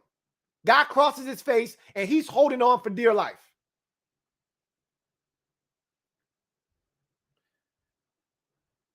Smack City 26, thank you for the super chat. Greatly appreciate you. Thank you for being a member of the MOBB. Smack City 26 writes, fire everyone, hit the reset button in the offseason. I'm never a huge fan of fire everyone. Because my next question is, okay, you want to fire everybody. Who are you going to hire? Who wants this job? Who wants this job? Who's coming to Washington voluntarily saying, yeah, I want, and they're actually a coach that we are excited about too. It can't just be somebody will want the job. There's only 32 of these. Somebody will take the job. That doesn't mean he's any good though. So I want Ron here for this particular purpose because I believe in Carson Wentz and his ability to get it done if we just protect him. Today was a shit show. And Carson was a part of the problem. But you know what? His role in the demise of this offense in this game and even last week, very minimal when you look at the players involved. Okay? When you look at Scott Turner, when you look at the offensive line, when you look at all of those different factors and you look at what was done, Wentz wasn't innocent in all of this, right? He has to identify what's going on, get to the check down faster. He's got to make, quicker decisions with the football. He's got to step up. He's got to see where the rush is coming from, see a guy looping around and understand I can't roll out to the side where the guy's coming around the pocket. He's got to see some of this stuff. But again, you start getting sacked, you start getting hit, you start having pressure early on in the game, and your coordinator doesn't do anything to alleviate that. It really starts to get to you as a quarterback. And Wentz isn't the athlete that he once was. He's solid, but he's not the athlete that he was when he came into the league. And that's fine. I wasn't looking for Carson Wentz, the runner or the athlete. I was looking for Carson Wentz, the pocket passer. But if you can't protect inside the pocket, we got a problem. If you get rid of everyone, including Ron, the next guy that comes in here isn't going to be a Carson Wentz fan. So my thing is, and again, if Wentz sucks, then we just move on to Sam Howell, and maybe somebody else is excited about Sam Howell, and you can bring somebody else in here. But as of right now, I think Carson Wentz is the right man for the job. And so I want to keep rolling with that. And if you hit the reset button, get rid of everybody, then you're probably going to have to find a new quarterback, or you're going to have to go in a different direction. Look, the fire everyone, hit the reset button thing hasn't worked for 30 years. So I'm not a big fan of that. Figure out what needs to be done.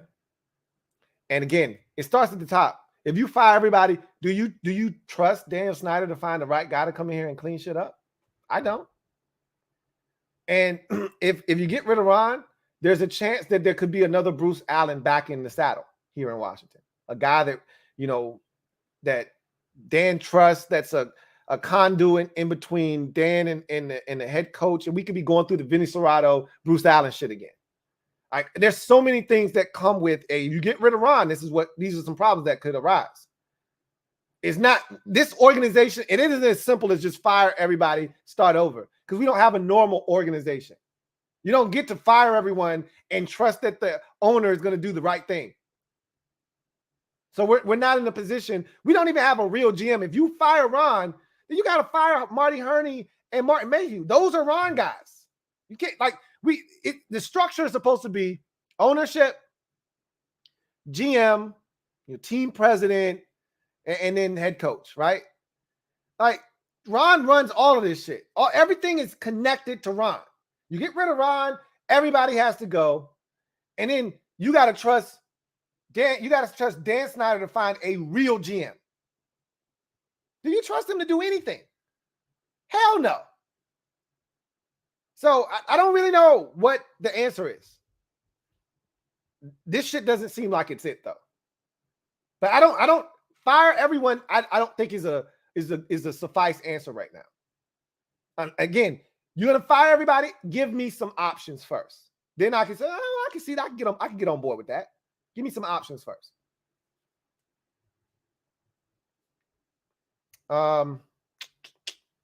Let's see. Chris Mick, thank you. Stand up, Chris. Stand up, Chris. You're officially the newest member of the MOBB. Mob, you know what to do. Show Chris Mack some love. Appreciate you joining the MOBB. Looking forward to chopping it up with you in the future, and welcome aboard, man. Looking forward to chopping it up with you indeed. Tony P56, thank you for the super chat. Greatly appreciate you. Who writes, Lou, you getting out of the whip at the next time? I'm not getting out of the whip. I mean, I've got my seatbelt on. I'm rolling. All I can do is try to talk some sense into Ron while I'm driving. That's it. I can't get out of the whip. This is what we got. And I've said this already. Hiring Ron was the best thing we could do at the time for the organization, where we were as an organization. Ron was the right man for the job at that time. He might have done all that he can do, but I'm gonna ride this thing out. Because what else am I gonna do? I watched some good football today, by the way. Titans, Raiders came down to the wire. Lions and Vikings came down to the wire. Bills and Dolphins was an excellent. I watched some good football today. Just didn't happen to be the game that I wanted the most to be a good game. I watched some good football today. I got no complaints. I'm not getting out of the car. I'm fine. I worry about some of you out there, but I'm good. I told y'all to sip slow. I could make the declaration of 12-5, 11-6 because I'm not going to be disappointed. I'm going to be fine. All right. Those of you who were guzzling, two-fisting it, double-fisting it, I was like, hey, slow down, because you're not going to be able to handle it as well as I can. Okay? This is why I say, hey, you can't do what I do. Sip slow, man. I always try to warn y'all. I'm going to be all right. I've been through this enough. Okay? So, I'm not getting out of the whip. It's a lot of football left. It's a lot of football left. I'm looking around at the rest of the NFC, and I'm like, we could sneak in the back door of the playoffs. This is what we're accustomed to doing. We don't win the division with a great record. You know, we sneak in the back door at 9-8, 10-7. The NFC is wide open. And we control our destiny. Or we control the outcome of our season. We don't control destiny. You can't control destiny. We control the outcome of our season. I'm looking around at teams like Minnesota and Atlanta and teams like that in the conference. And I'm like, we play these teams. Minnesota won today. They're 2-1. We play them. You want to get into the playoffs, you got to beat teams like Minnesota at home. It's a lot of winnable games on the schedule. Again, everybody's looking at us like food, and they should. Houston should be looking at us like food. Indy should be looking at us like food. Atlanta should be looking at us like food. Everyone's going to be looking at us like food, but guess what? We can still eat. If you're looking for me to bail on the season, you've come to the wrong place. You guys should know me better than that by now. Am I going to be as bullish on this team? Hell no. I'm not predicting us to win a game until we win a game. I'm not going to keep betting on this team to just magically show up and have some shit work out. I've learned my lesson today. This was the one where last week could have been a one-off, and then they could have showed up this week and said, hey, that wasn't who we really are. This is who we really are. And they could have showed up. And that's what I was hoping for. But you know what it is with this team. Hope for the best, expect the worst. So I'm already mentally wired to think that way. I'm already prepared. I got my shit ready. So until they decide to show me that they can actually win a game, we're going to keep losing. And I'm expecting losses, and that's okay. Eventually, they'll win a game, and then they'll win another game. Ron starts season slow. I don't know how else to say that other than I've said it to you 15 times already. I was hoping that he could change the narrative. That was the rallying cry. Clearly, they are not changing any narrative. They're doing the shit that they always do. So at some point, we're going to win 3, 4, 5 games in a row. That's going to happen this year. So no, I'm not getting out of the car because we're going to look up, and no, Ron's teams don't quit on him. Okay? In case you haven't noticed yet, we're not finishing this season 4-13. We're not going to go 5-12. We're going to look up at the end of November, early December, and we're going to be 7-7. We're going to be 6-7. We're going to be 7-8, hovering around the playoffs with a chance. That's the shit that we do with Ron Rivera. We're not going to be 7-2. We're not going to be 8-1. We're not going to be 8-3. We're going to start the season off slow because that's what Ron Rivera teams do. We're going to start this bitch off 2-5, 2-6. Then we're going to win 4 in a row. We're going to be 6-7. We're going to be 6-6. We're going to be 5-6 after starting 1-6. And then the bottom's going to drop out of the season. But we'll see. I could be wrong. Maybe the 4-game win streak comes sooner rather than later. But as of right now, we're on a 2-game losing streak. It's not the end of the world. Robert Mitchell, thank you for the super chat. Greatly appreciate you. Double up. Thank you for doubling up. Who writes, this game is why we get no respect. Exactly. Last week was a great example of why we get no respect. You can't demand respect. You have to take it. You have to earn it. Nobody's giving us nothing because why? Why should we give you anything? You've shown us nothing different. All of this shit looks very familiar to us. Vegas has been doing this for a very long time. Okay. They're not dumb. The line started at 2.5 and they got to 6.5. You know why? Because they expected us to get our asses kicked in this game. The reason the Lions were favored against us last week, It's because they expected the Lions to beat us. And so did everybody else. And every week we go on these different sites and we screenshot stuff of nobody picking us, people saying erroneous shit, and you get mad and you say, this is such disrespect. You know why they get to say that shit? You know why they get away with that shit? Because of performances like this week and last week. That's why they get to say whatever the hell they want. There's no repercussions. We don't put egg on anyone's face for saying something out of pocket about us. People talk out of turn about us all the time. Nick Sirianni had the audacity to sit down and say, hey, Eagles fans, show up and force Washington to have to go on a silent count at home. He already knew. He wasn't asking Eagles fans to show up. He already knew they were coming to take over the stadium. I'm not going to complain about that, though, because when we lost last week to Detroit, any momentum that you were hoping to build to keep Eagles fans from taking over the stadium, you pissed that away last week. You knew the Eagles fans were coming in and take over this week. Anyway, I digress.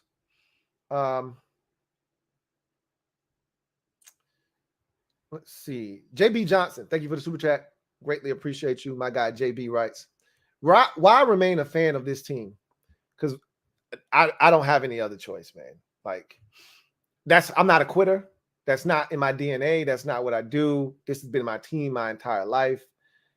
If I could choose another team, I would have done it a long time ago. But that's just not who I am. I mean, why are you still a fan of the team? The reason that you're here is the same reason I'm here.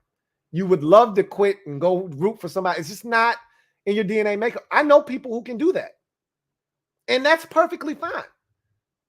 My fandom doesn't switch.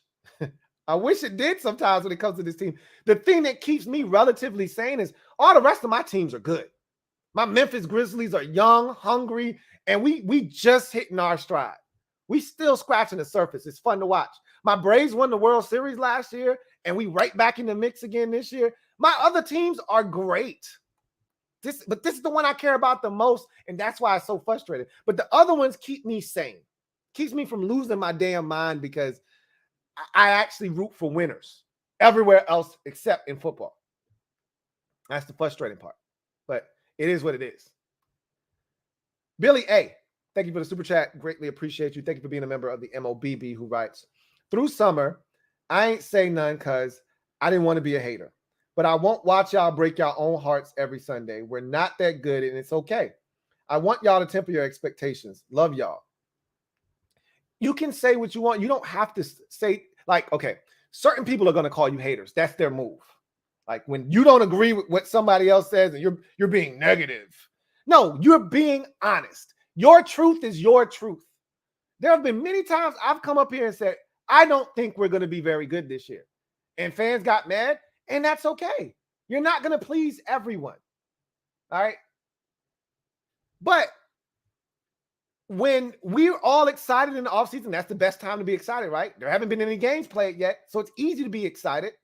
When you're excited, it's nothing wrong with you coming and pouring a cold-ass bucket of water. I was doing that all 2020. Last offseason when we went and got Ryan Fitzpatrick, I was pouring cold-ass water on all the shit that y'all were talking about this and that. And I'm like, it's Ryan Fitzpatrick. We ain't going nowhere but home.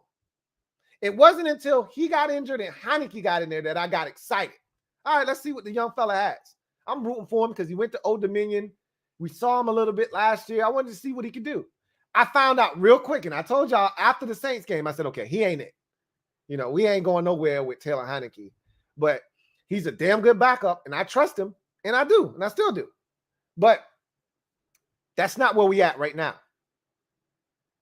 I've seen everything that I needed to see from this team in the first 3 weeks to know that we can be better than what we've shown. The question is, can we be coached good enough? Can we be put in the positions that we need to? Because you can't do anything about the offensive line now.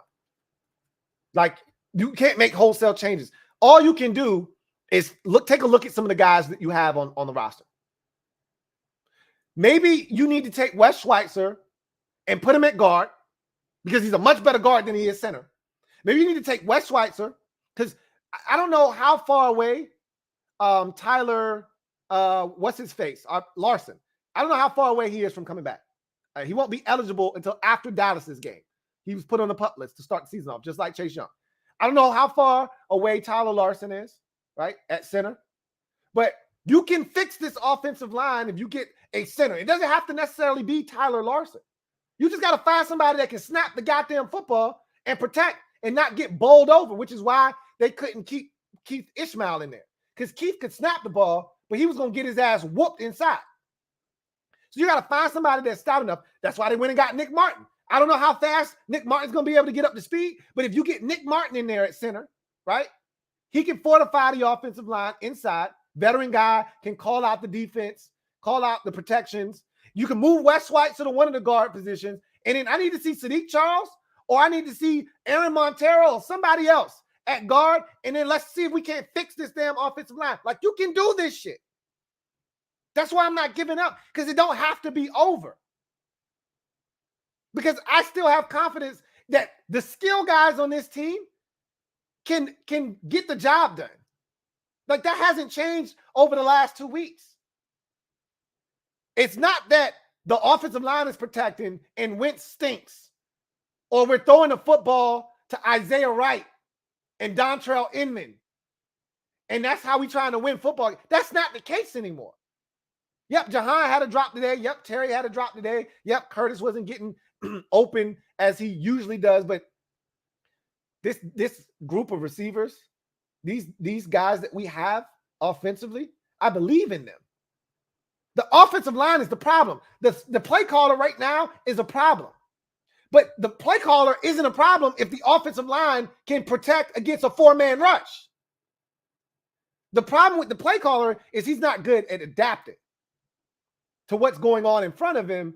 And so if guys just do their damn jobs, then so what I'm telling you is we've got guys that are good at doing their jobs when they're able to just drive straight.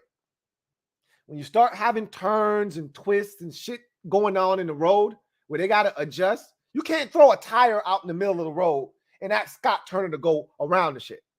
He's going to run over the tire, and he might ultimately have a flat tire because he just ran over a tire that had all kinds of tread and shit coming out of it. So now a hole is in the tire, and now we got to pull off and put a new tire on. Now, he can't adjust to some shit in the middle of the street. He's going to run over it. You just got to hope that it doesn't put a hole in your tire, or it doesn't mess up your front end. Now you need an alignment. When shit is allowed to go straight, he's fine. So what I'm saying is, if we can fix this offensive line, I still have confidence that this offense, and we're going to get, at some point, we're going to get Brian Robinson back. He's going to help this offense as well. Like, this doesn't have to be it. They just have to have the balls to say, this ain't it. This ain't good enough. We got to make some changes. And if they do, then we have a shot, because this defense isn't terrible. You guys want to make it out to be terrible. This defense, it's not great. And that's not what I'm saying. But that effort that they put together today was good enough to get us a win. With the help of the offense. The Eagles don't have 24 at halftime if the offense isn't dreadful. For as bad as they were last week, the Lions don't have 22 at halftime if the offense isn't dreadful. Let that sink in. This ain't last year's defense that we look up and on third down they were 10 of 14. The opposition was. We couldn't even get off the field. The offense didn't even have chances. No, the offense is getting ample opportunities and they're failing because of the offensive line. So I said all of that to say this. You may have seen this coming and you didn't want to say anything. Speak your truth. I may not agree with you. And I tell you guys all the time, I can't put my John Hancock on that. I can't sign off on that. Okay. But we can agree to disagree. I still love you anyway. You're still part of the family. But if you think I'm about to bail and I'm giving up on the season after 3 weeks, you got the wrong channel. Go somewhere else, because I'm not giving up. And there are solutions. The question is this staff good enough, smart enough, and willing to make the necessary changes to help this team succeed moving forward. We'll see. If they continue to trot out the same starting five on the offensive line, despite getting their asses whooped 2 weeks in a row, I have a problem with that. Last week was okay because you can say, man, they just had a bad game. It was a one-off. Detroit had a great scheme. We weren't prepared. They kicked our ass. It happens. Teams have bad days. Lions have bad days. Can't say it after this game. There wasn't a ton of blitzing. Eagles came with 4. This isn't a prolific sack team this year. Past years they've been. I don't know. I mean, they got 9 today, so even if they had a couple of stale weeks where they don't really attack the quarterback, they'll still be hovering around the lead in the league. They had 9 today. But I don't expect Fletcher Cox to end up with 9.5 sacks. If he plays us 2 more times this year, he might have 9.5 sacks. He's not getting to the quarterback for real anymore. Javon Hargraves might be their best pass rusher. He's a defensive tackle. Josh Sweat is cool. Like Josh Sweat. He ain't all that. He might be better than our Sweat, though. Why you bullshitting? He might be better than our Sweat, but he ain't all that. Our Sweat ain't all that. So I said all of that to say this. If they're willing to make the changes, we got a shot. If they're not, then we don't. Rob Yu, thank you for the super chat. Greatly appreciate you. Thank you for being a member of the MOBB. My guy Rob Yu writes, I've never questioned his coaching staff, but what the F, Scott Turner? Your QB is getting killed, so you get the ball out of his hands, and Ron, throw the damn challenge flag. That sequence of him not throwing a challenge flag and then kind of just watching this offense crumble and the coordinator kind of stand by on the sidelines and do nothing about it was probably 2 of the most disheartening things about that first half. Is your defense is fighting. You got to do your job as Ron Rivera and throw the challenge flag there. Even if you ultimately end up losing that challenge, I need, as a defender, I need to know you got my back. And you let me down right there. Offensively, Scott Turner, it's 2 weeks in a row. There's no excuse for that shit. Last week, you could say, all right, that was a teachable moment. I learned a lot last week about needing to adapt on the fly. Here's my first 15. All right, scrap that. We went 3 and out twice, or we only ran 4 plays on the first possession and 3, and we got sacked 3 times. Okay, first 15 out the window. Here's what we're going to do. Here's how we're going to attack them now. Nah, that ain't what he did. That's hard. That's hard to let's see. That's hard to stomach. Derek B, thank you for the super chat. Greatly appreciate you. Double up. Thank you for doubling up, Derek B, who writes, Masco will work miracles is not a strategy. Wes, thumbs down. Wes can play guard. All right. Wes can play center too in a pinch. This is a pinch, right? Your center goes down. Your backup center is still on the mend from last year, having a major injury. And so he's on the PUP list, and Tyler Larson. So we're in a pinch. All right. Could they have put Wes Martin in at center? Sure, but they don't trust Wes Martin. That's what that says. Okay. So they put Wes Schweitzer in. I didn't have a problem with it before the game. I don't have a problem with it now. And if Wes is the starting center next week, I got no problems with that. What I have a problem with is same thing we said about Cole Holcomb. Cole Holcomb is a better outside linebacker than he is a middle linebacker. So you're weakening 2 positions by trying to fit a square peg in a round hole by putting Cole Holcomb in the middle. You get better Cole Holcomb outside than you do inside. But now you're not getting great play from middle linebacker or outside linebacker, even though Jamin wasn't bad today on first blush. That said, Wes is a better guard than he is center, but you don't have any other options at center right now, so Wes has to play center. But in the event that Nick Martin gets up to speed, who you signed this week, in the event that Tyler Larson can come back from his injury, and I don't know where he is in his process, then you have a center. Wes can go play one of these guards, and then I need Sadiq Charles, Aaron Montero, or somebody else to play the other guard. Like, you have to get both of these dudes the hell out of here. They're a problem. Now Sam Cosmi's dealing with an injury.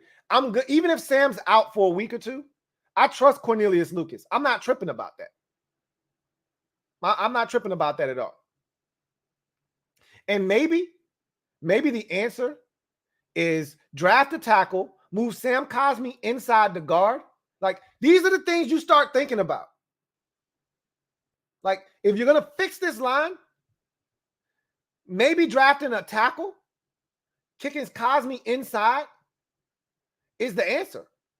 But that's an off-season conversation. If you're talking about putting your best 5 on the field, Cosmi going to guard and Cornelius Lucas going to tackle may be your best option.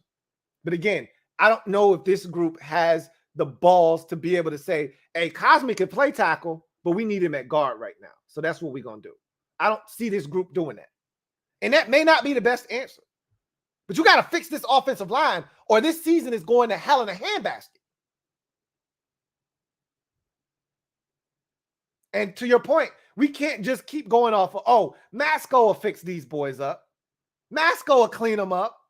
He can't clean these boys up. He could take some of these young boys that we got and stick them in there and maybe coach their ass up because they can move. These boys can't move. Get them out of there.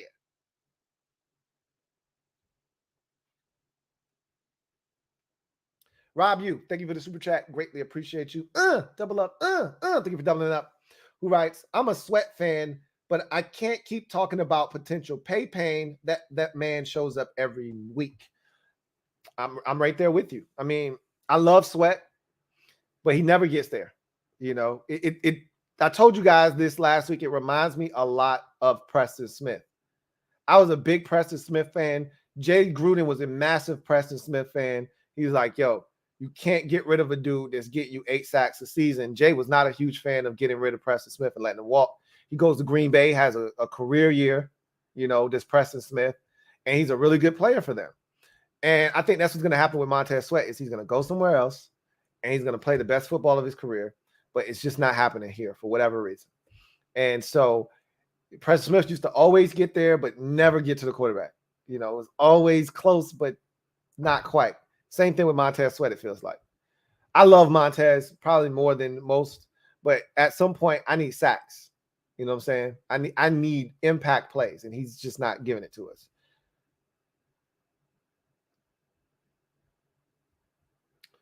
All right. Carlton Pagano Jackson, thank you for the super chat. Greatly appreciate you. My guy, CPJ, thank you for being a member of the MOBB writes. Completely unacceptable. And Ron, you're on my hot seat. Don't expect fans to show up and support and come to games, and y'all continue to let us down. Talk is cheap, Ron. Ronald is definitely getting to a point now where it's hard to defend him. There's not much more that I can say on behalf of Ronald Edward Rivera, but as much as I want to continue to go to bat for him, he's got to show me that he's willing to fight. He's not showing me that right now. He's showing me that he's looking to throw in the towel, because you can't keep coming in with the same strategy and expecting different results. You banging your head up against a brick wall. That's called insanity. It's called insanity. So what I need to see is you go sit down, watch the film, and say, okay, this shit isn't good enough. From really the whole entire offensive line was an epic fail, but specifically these guys inside, all 3 of them, Schweitzer included as a center, they're killing us. Schweitzer's a better guard. Let's put him there. Let's get Trey Turner. Let's get Andrew Norwell the hell out of there. Okay. Cosmi can't go. We go with Cornelius Lucas at tackle. We go with Wes Schweitzer at right guard. We go with Nick Martin at center. And we're going to go with Sadiq Charles at left guard. Let's see what that group does. That's how I'm rolling. That's how I'm rolling. Moving forward, like, we're going to figure it out. If Nick Martin isn't the guy, and then Taylor Larson comes back and he's ready to go, all right, stick Taylor's ass in there. Tyler, excuse me. Stick Tyler's ass and let's see what he's got. Like, I'm not going to keep playing these games with these dudes. There's a reason that the Steelers moved on from Trey Turner after a year. There's a reason the Chargers traded for him and then got rid of him after 1 year. There's a reason why Jacksonville gave Andrew Norwell the highest deal for a guard at the time, and then we're looking to get out of that deal 2 years after giving it to him. They quickly found out, hey, these boys ain't what they appear to be. And they thought they could clean them up. And I gave them the benefit of the doubt because I said, Masco cleans up everything. all the stenches, all the smells. Masco cleans that shit up on the offensive line. Well, he can't clean this up. So get me a couple of new dudes in there that don't stink. Time for Ronald to show, improve. Stop talking to me about is this, that, is this, we just need to fix this. No. Start making some moves with these guys that aren't getting it done. Talk is cheap. Same thing goes for the back end. Benjamin St-Juste showed you he needs to be outside. Stop experimenting, trying to get your best dudes on the field out of place. I'd rather have my best guys where they belong, maximize what they can be, and figure out how to move all the other pieces around. William Jackson III is a boundary corner. So is Benjamin St-Juste. Kendall Fuller is getting work outside. And it's not because he's not there. It's because he's not making plays. Put him at safety then. Bobby McCain, he want to run behind the play and catch the ball. He's scared to go get the ball. I know one thing about Kendall Fuller. You give him a chance to attack the football with eyes on quarterback, he's going to do it. So put him at safety then. He's such a smart football player. Put him at safety. Make some changes. You keep rolling the same crew out there, then that tells me you don't get it. And that's what I expect them to do.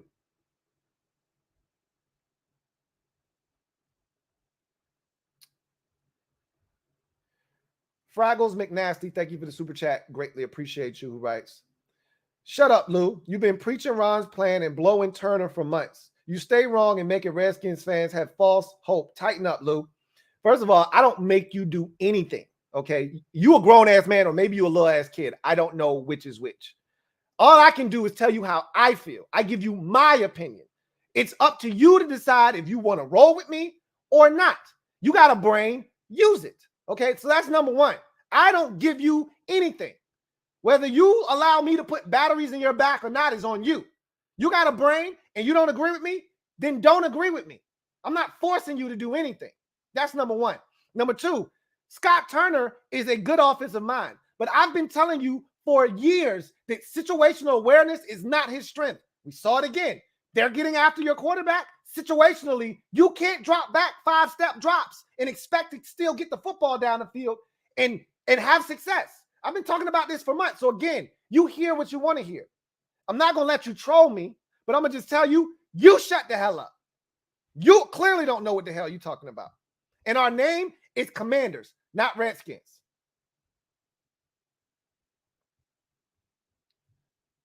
King of the North, thank you for the super chat. Greatly appreciate you. Thank you for being a member of the MOBB. My guy, King of the North, writes, McCarthy disrespects us by guaranteeing a win, and we respond by coming out flat and letting the Cowboys jump on us 24-0. Sound familiar? It does. And again, this is my problem with this group, is that we continue to allow this disrespect to fester. We do nothing about it. We come out, we make no adjustments. We don't go in a different direction. Teams know exactly what they're getting from us. The Lions thought it was okay to come out in bunch formations last week because we know they're going to F this up.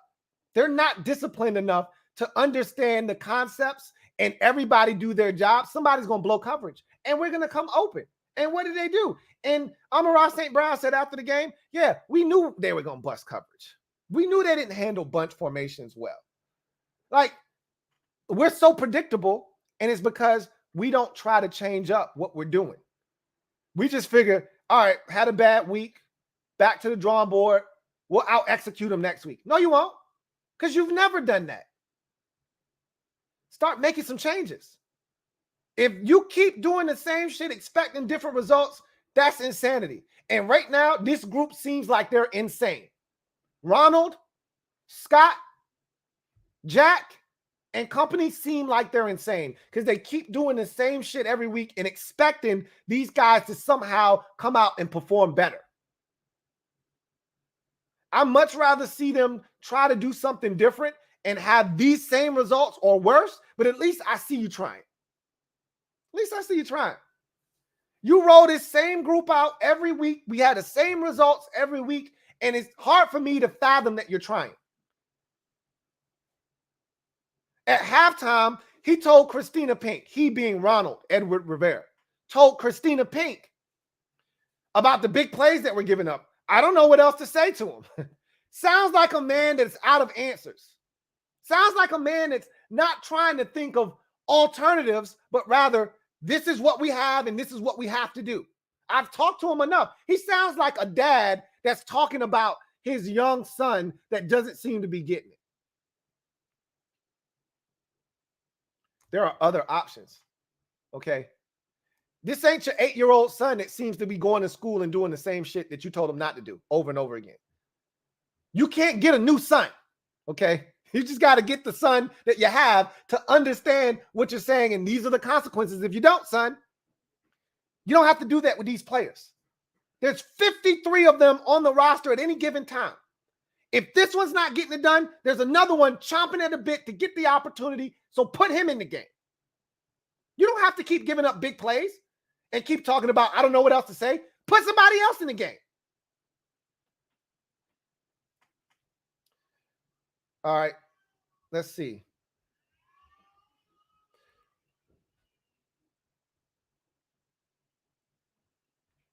Got another super chat from Rob Yu. Thank you for the super chat. Greatly appreciate you. Who writes, Juice was really impressive today. 0 depth at corner. We knew that coming into the offseason. That's the frustration of going out and getting Rashad Wildgoose and Castro Fields. That's the frustration, and that being your depth. Knowing that there was 0 depth at corner and that was the best you had, that's frustrating to me. Juice did look good outside. I think that they need to continue to play Juice outside. They got to figure out something in the slot. Clearly, that is a problem. I don't think Juice needs to be playing the slot. But again, I guarantee you, if William Jackson III is healthy next week, Kendall Fuller will be on one side, William Jackson III will be on the other side, and Benjamin St. Juice will be back in the slot. That's their idea of, oh, you know, we had Wild Goose inside, and that's why we gave up big plays. No, you gave up big plays because Kendall Fuller continues to get beat, because your safety isn't aware enough to go in front of the football and try to pick it off, but instead wants to go behind the play.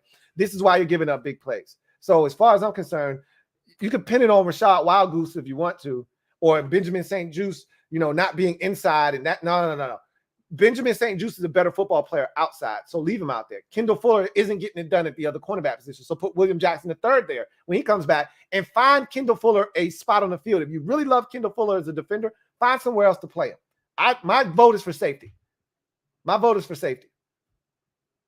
Put him at safety. Figure out the cornerback, inside quarterback position at nickel. Figure it out. Whether you got to keep putting safeties there, whatever the case may be, figure it out. Or keep playing Rashad Wild Goose. Maybe he'll get better. I don't know. But I don't want to keep watching Kendall Fuller out there. Be right there, but don't ever make a play. That drives me just as nuts as just getting cooked. He's always there. He's always got his hand up in there. Don't never get the ball free. Never. Never turns around, locates the ball, pick it off. He's always there. Hand is always up in there, but he's always giving up the catch. Always giving up the goods. All right. Billy A, thank you for the super chat. Greatly appreciate you, my guy. Billy A writes, finally, you say it. I've been begging for us to draft a free safety high because Bobby's not a true free. Need a ball hawk. How a defensive coach don't value safety. The more and more I watch football around the league, with it becoming a passing league, I think it is imperative that you have a ball hawking safety, a guy that can attack the football. I think that's why you saw this offseason so many teams be willing to spend on the free safety position. It was musical chairs, and nobody seemed to be satisfied with the guy that they had. The Saints went and got Tyrann Mathieu because he left Kansas City. The Chiefs needed one, so they went and got Eric Reed.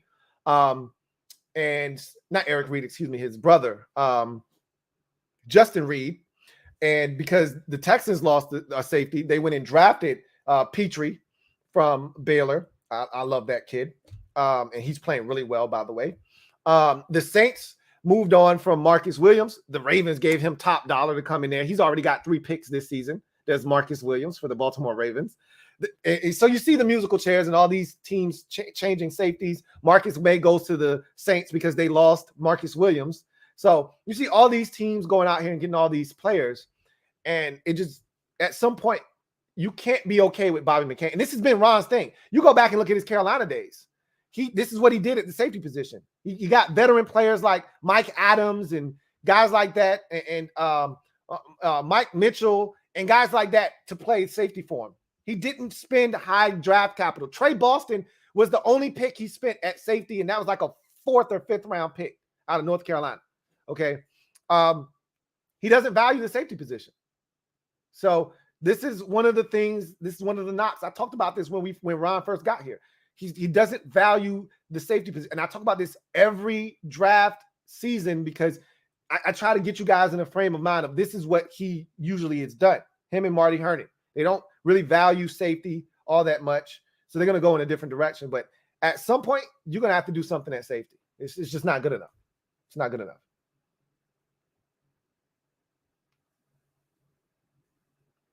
Let's see. Rob Yu, thank you for the super chat. Greatly appreciate you.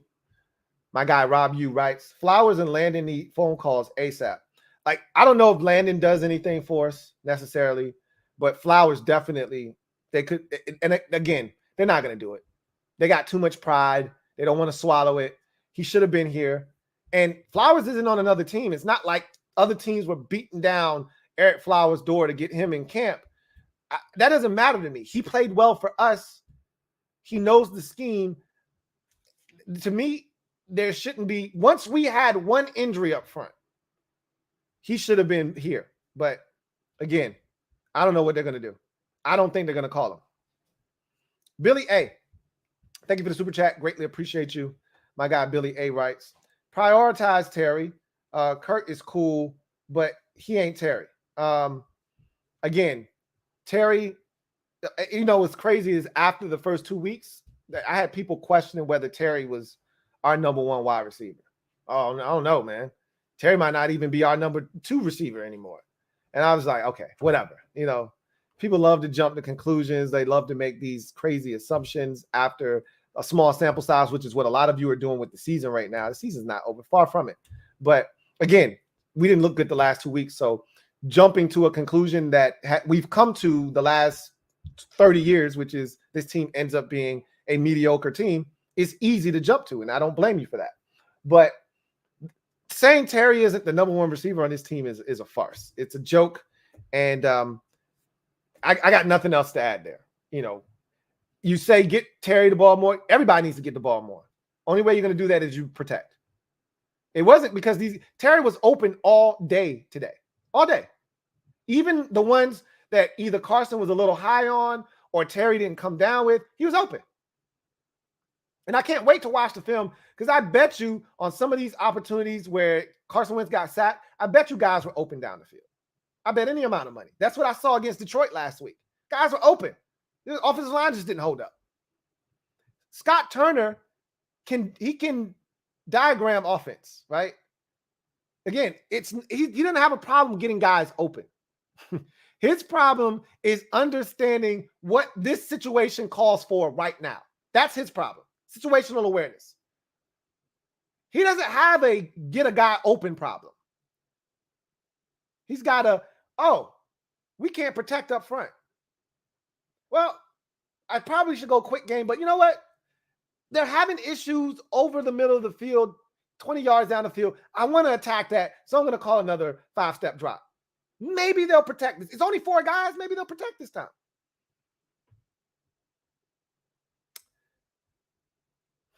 Let's see. Red Wings 01. Thank you for the super chat. Greatly appreciate you. Thank you for being a member of the MOBB who writes, let's face it, deep down, we all saw this coming. I can't say that I did. Most of you did. A lot of you said, Louie, we're going to get our ass whooped. I don't know what you're talking about. And I told you, I respect that. I'm not going to be mad at y'all because y'all don't agree with me. I didn't see this coming. The Eagles scored 24 points today. Again, if you would have said to me before the game started, the Eagles are only scoring 24 today, I would have said, oh, that means we're winning today. I didn't see the offense being 10 times worse than it was last week. And it was terrible last week. I didn't think it could be any worse than it was in the first half last week. And it was. It was today. And it was. I never saw that coming. Sorry. I've been talking about this offense, and I still believe in this offense because this is an offensive line problem. But I never saw, like, if the Eagles came in here and they had a dominant group like they did like 3-4 years ago, where this Eagles team, Fletcher Cox was impossible. Brandon Graham was impossible. Derek Barnett was just coming into his own. You're like, oh, shit, how are we going to block these dudes?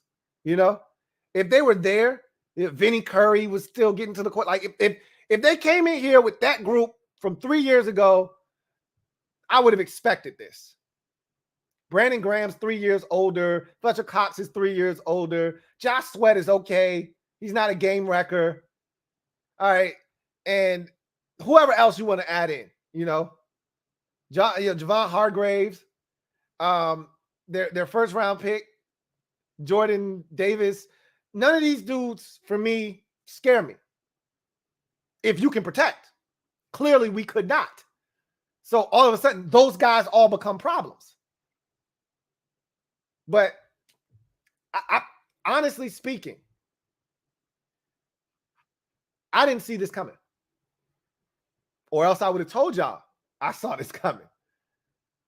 I'm not one. So let's get one thing straight. For those of you who just got to the channel, welcome. Glad you're here. I'm not a homer that picks the team to win every week. If you just got here, you may feel that way because I've picked us to win every single week. That's because I thought we were going to win every single week, which again goes against the narrative that I saw this coming because I did it. I'm not picking us to beat Dallas next week. I don't give a shit what the Cowboys do on Monday. They can get shut out on Monday Night Football. I'm still not picking us to win next week. I'm gonna tell y'all when I see ass, I call ass. I see ass right now from the staff. And until they fix it, I'm not picking us. So I didn't see it coming, but I see it now. I see it now. Because I could have done a better job coaching in this game and last week. It's not rocket science. Now, again, I don't know if the outcome would have been any different. But I can live with, all right, this is what they're doing. Here's the adjustment to what they're doing. And if that shit don't work neither, then you just say, hey, we ain't good. But when you don't see the adjustment to what's being done to you, that's a problem for me. It's a big problem.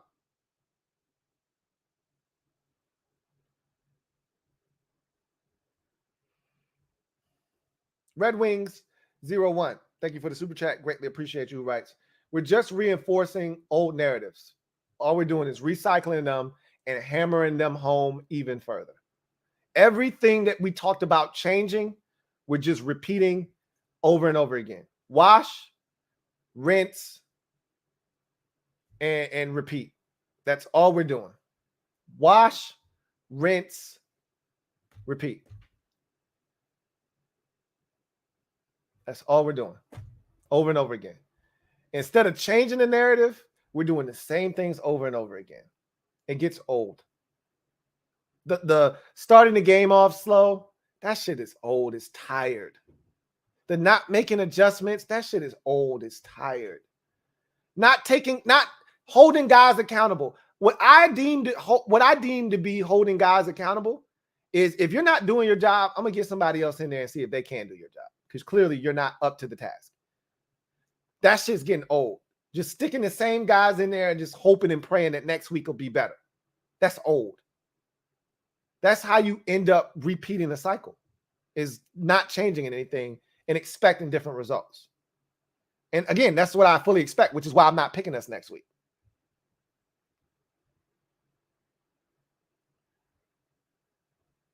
All right. The Phillies Ace 34. Thank you for the super chat. Greatly appreciate you. Thank you for being a member of the MOBB. The Phillies Ace 34 writes, hey, Louie, you're the best, my friend. I know you are upset regardless if we played with our food again because of the circumstances. So we lucked out. Y'all didn't luck out. Y'all were the better team. Y'all dominated us. Y'all did play with y'all food again, though. And this is why I don't think y'all are great. Y'all should have beat us 40-something to 5 today. Like, I mean, this should have got ugly. Like, if I'm an Eagles fan, I'm disappointed that I didn't crush your larynx today. Okay? We should have been, I wanted you throwing up points. Coming out of every orifice, every nook and cranny, every bodily orifice, I wanted points coming out of. And you had a chance to do that. After you scored right before half and it was 24, I was thinking the worst. I'm like, man, they might put up a 40 spot on us today, man. This shit is embarrassing. And when it stopped at 24, like, if somebody didn't watch the game and they just see 24-8, oh, the Eagles dominated them, but they don't understand how bad this was. It could have been worse, a lot worse. It should have been a lot worse. Trust me, this is the problem. If you play better teams, 24 isn't going to be enough like it was last week against Minnesota and this week. The beauty of your schedule, and we all have the same schedule, so the beauty of it is, and I said I expect you to take advantage. I expect Dallas to take advantage. That's the difference between y'all, Dallas, and us. And I was expecting Jalen Hurts, which is why I didn't give you the amount of wins that I probably should have. It's because I was expecting Jalen Hurts to be ass. But he's taking steps. He looks really good. I got to give credit where credit is due. I still want to see Jalen Hurts when he's not front running. Every time I see him in situations where he's not front running, he struggles. He started this game off 1-5 again, like he did against Detroit. When they went out and scored the touchdown, and then they were able to settle him down by running the football. Okay? He got a big 45-yard play that shouldn't have counted today. Got a gift that shouldn't have counted because our coach dropped the ball. He fumbled. But I thought we did a good job of making him earn it. And he made some throws. That screen shouldn't have gone for a touchdown. Like, that's cheap points. You're giving him an out. It's 3-0. Make him earn it. Make him make the throw. You let him get a screen and you duck your head. You don't see what you're hitting. That's bullshit. And that's the shit that I can't get with. If he makes the throw like he did against Kendall Fuller right before the half, I just got to tip my cap. You deserve to be flexing, young man. Rumble, young man, rumble. That's a beautiful throw. Nobody was getting that except Devontae Smith. I love it. But a screen where we got it defended and all one guy has to do is come up and make a tackle and he olays, it's bullshit. Make him play in some pressure-packed situations. I want to see what he does. He ain't been in one yet this year. And that's a testament to this team. They've been dominating everybody. And they're going to continue because it's Jacksonville, and that's the schedule. I'm not complaining about it because we play all the same teams for the most part. So we got the same opportunity you got. We're not good like you guys are.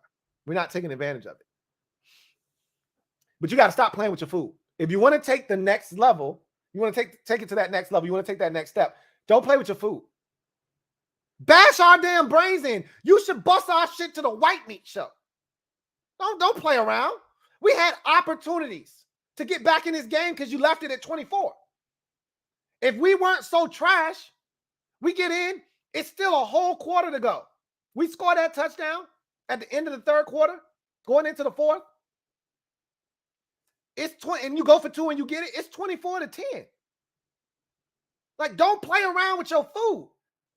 Because last week, Jalen Hurts throws a stupid ass pick on a screen. You have no idea what could have happened.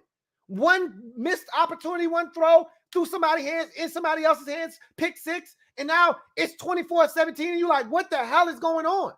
Don't play with your food. Stop playing with your food, man. Stop playing with your food. J Mart, thank you for the super chat. Greatly appreciate you. My guy, J Mart, thank you for being a member of the MOBB Rights. I'm speechless and disgusted with this performance, as you should be. As you should be. You should be disgusted. You should be absolutely just mortified with what you've seen, and you should feel like what is out there to make me feel like next week's going to be any better. And I wish I had an answer for you because I don't believe in this staff and their ability to make the necessary adjustments and you know, things that need to be done to pretty much get this thing on track.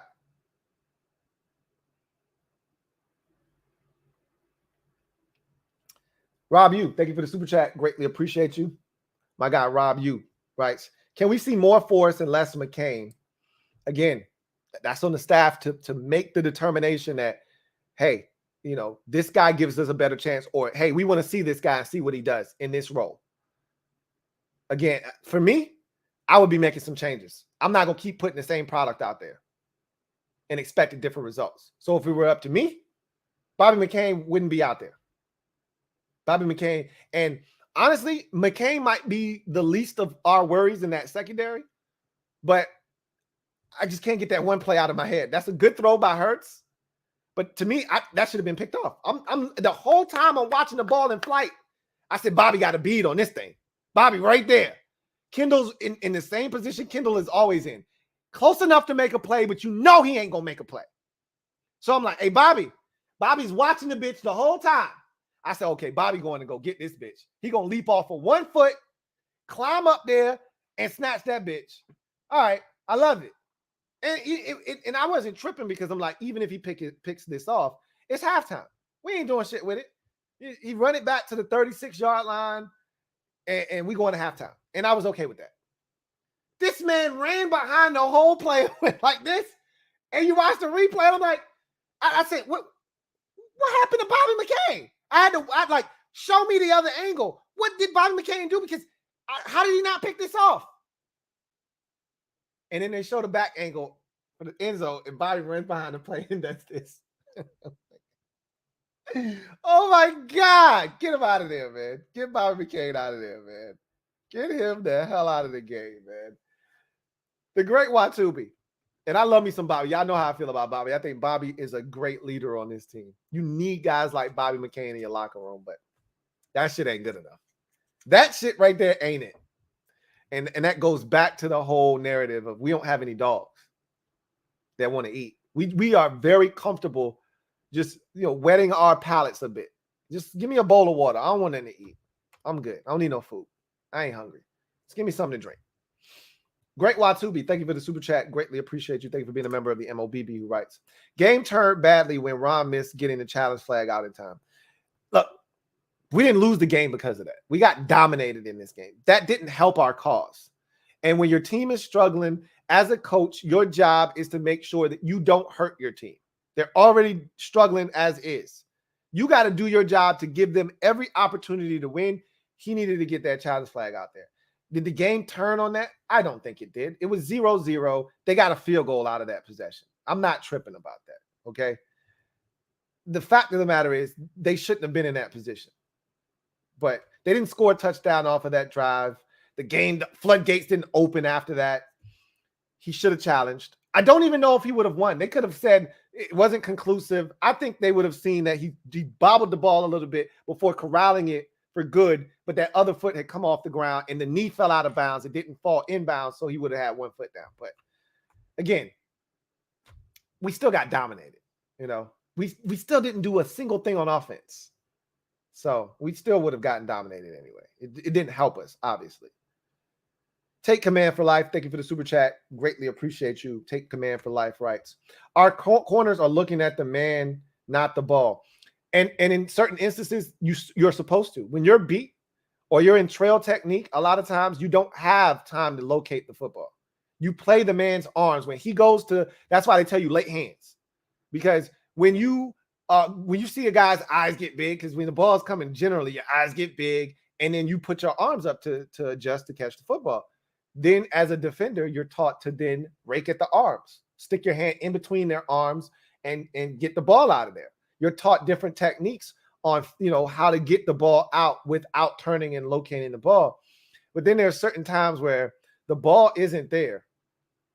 Our guys are in tremendous position, and instead of attacking the football, they either they face guard and just put their hands up like Juice did a couple of times. Like if Juice turns around, they threw a slant, like a little skinny post in the end zone to A.J. Brown on like a second down in the red zone. And it might have even been the third down. And Juice literally undercuts the thing. Jalen Hurts threw it slightly behind him, like right to Juice. If he turns around, it's a pick. The ball literally hit him in his back as he's turning around running with his arm up in the air. Like, guy, turn around, find football, you got a pick. That happened to Juice twice in the game. Kendall Fuller had an opportunity where he had a knockaway on a play where I'm like, bro, get your other arm around. You can pick this off. You were there so early. But again, our guys are content with just knocking the ball away. Jay Hunter Lee, thank you for the super chat. Greatly appreciate you. Double up. Is Ronald Eugene Rivera showing us why the Panthers fired him? Maybe. I think so. Here's the thing with Ronald. When he was in Carolina, if Cam Newton doesn't get injured, they're not going to be as bad as they ultimately were in those seasons. That was to me, he got a raw deal because his quarterback got hurt. And that offense was so dependent upon Cam Newton and his production. He never had that here. And to take it a step further, he had Luke Kuechly, Thomas Davis. He always had leaders on the defensive side of the football, guys he could count on that were impact players that made plays for him. Again, he does not have that here. So what I can tell you about Ronald is that he's a great people person. He's a really good man. He's a great man. All right. And people like him. And I think that they respect him in that locker room. But I also don't think that without elite talent, I don't think he can get the most out of a group, if that makes sense. He needs a Pro Bowl quarterback, an All-Pro linebacker, a future Hall of Fame linebacker, another Pro Bowl linebacker, a Hall of Fame defensive end in Julius Peppers. Like, he needs that. He can't function without it. He needs dominant players. They were never as good as they were in 2015 without Josh Norman. Never. He needs those types of players. So, which he doesn't have here. I don't think he's a good enough coach to take this roster is light years ahead of where it was when he got here. Light years. Still got a long way to go. Long way to go. But with what we have, we can be competitive week in, week out. Again, we got to stay healthy. And they didn't do nearly enough in certain areas of this team, and that's why we're in trouble. But when you look at this offense, again, the offensive line is worse than it was last year. And they got to find a way to fix it. Internally, they got to fix this. But this offense is good enough to compete with anybody in the league. Haven't seen it because we can't protect the quarterback. He got sacked 9 times today. But I'll tell you this. If the offensive line gets their shit together and the defense can do what they've done this season, which is get off the field on third downs, I still like this team's chances. But those are some big ifs because after the last 2 weeks, I don't think this offensive line can stop a nosebleed. And here's where things go off the rails for me. I don't trust this coaching staff to make the necessary adjustments to get this offensive line in a position to compete at a high enough level to give this offense a chance. So that's why I don't think it is going to do what it's supposed to do. But if they do fix this offensive line and Wentz does have time, I like my chances. Especially if the defense continues to get off the field on third downs like they did today. But I think he's showing you a little bit of why he got fired. Because when he didn't have Cam Newton, when Luke Kuechly was going towards the end of his career and getting injured and concussions and missing games, and Thomas Davis was starting to run out of gas, he started losing football games. So yeah, I do think he's showing you that when he doesn't have elite caliber players, he can't get it done.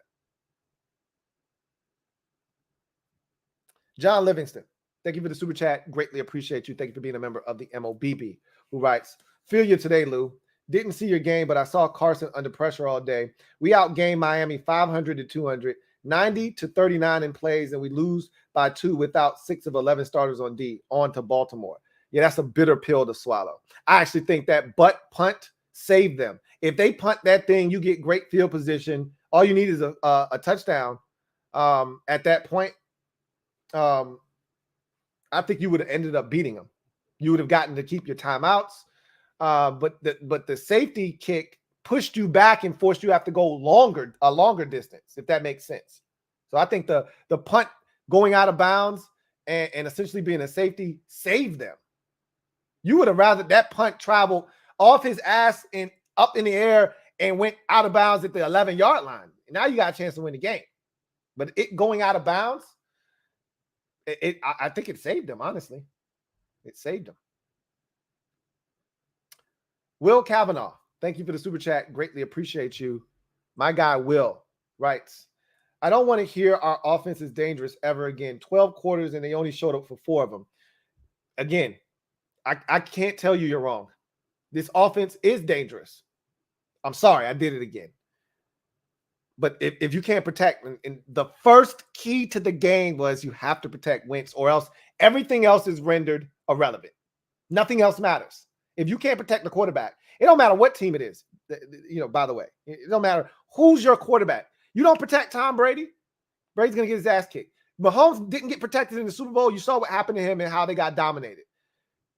Joe Burrow is a phenomenal quarterback. He gets his ass kicked every week because the offensive line in front of him is trash. I don't care how good your quarterback is or how many skill guys you have. The Bengals are a great example of this. They got their teeth kicked in last week. Did the Cincinnati Bengals by the Dallas Cowboys. Why? Because they cannot protect. The week before, they got their teeth kicked in by the Pittsburgh Steelers. We see the Steelers can't bust a grape offensively, but they did enough. Why? Because they can get after the quarterback and the Bengals can't protect. The Bengals have one of the most dynamic and explosive offenses in the league. But if you can't protect, it's rendered irrelevant. I'm not saying we're the Bengals, but we're in the same boat where we can't protect. So all the shit that we went out and did this offseason, all the acquisitions that were made, all these changes that we have, and all these players that we feel like can be dynamic, it doesn't matter. We've seen it. And that's the thing. It'd be one thing if you didn't see it and we're just projecting. We saw it in the Jacksonville game for 2 quarters. We saw it in the Detroit game for 2 quarters. We didn't get to see it at all today. That's what 9 sacks will do to you. We didn't see it at all today. But you know it's there. I don't have to tell you that. You've seen it with your own eyes. The problem is, and this is what I've talked about, is consistency. They weren't consistent at all today.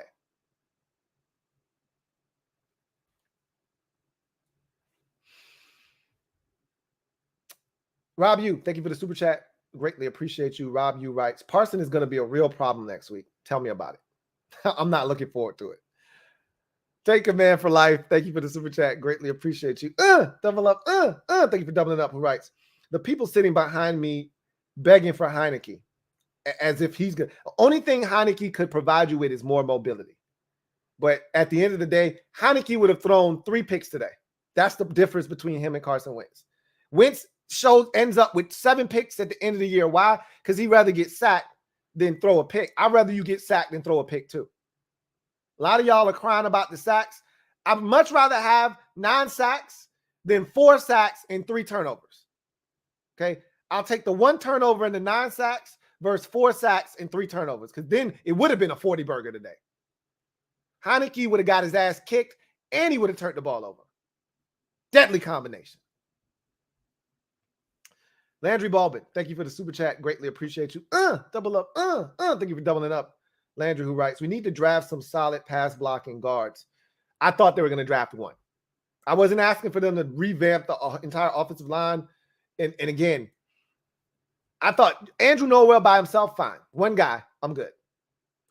Going out and getting Trey Turner and moving on from, Eric Flowers, I was a little skeptical, but I said, John Masco, he can clean it up. We'll be fine.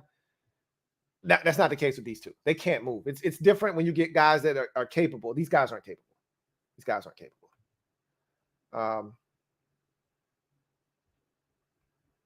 Let's see. Epic Games Jacob Channel, thank you for the super chat. Greatly appreciate you. Who writes, I blame all the coaches, and you should. I got no defense for any of these dudes. Edward was terrible today.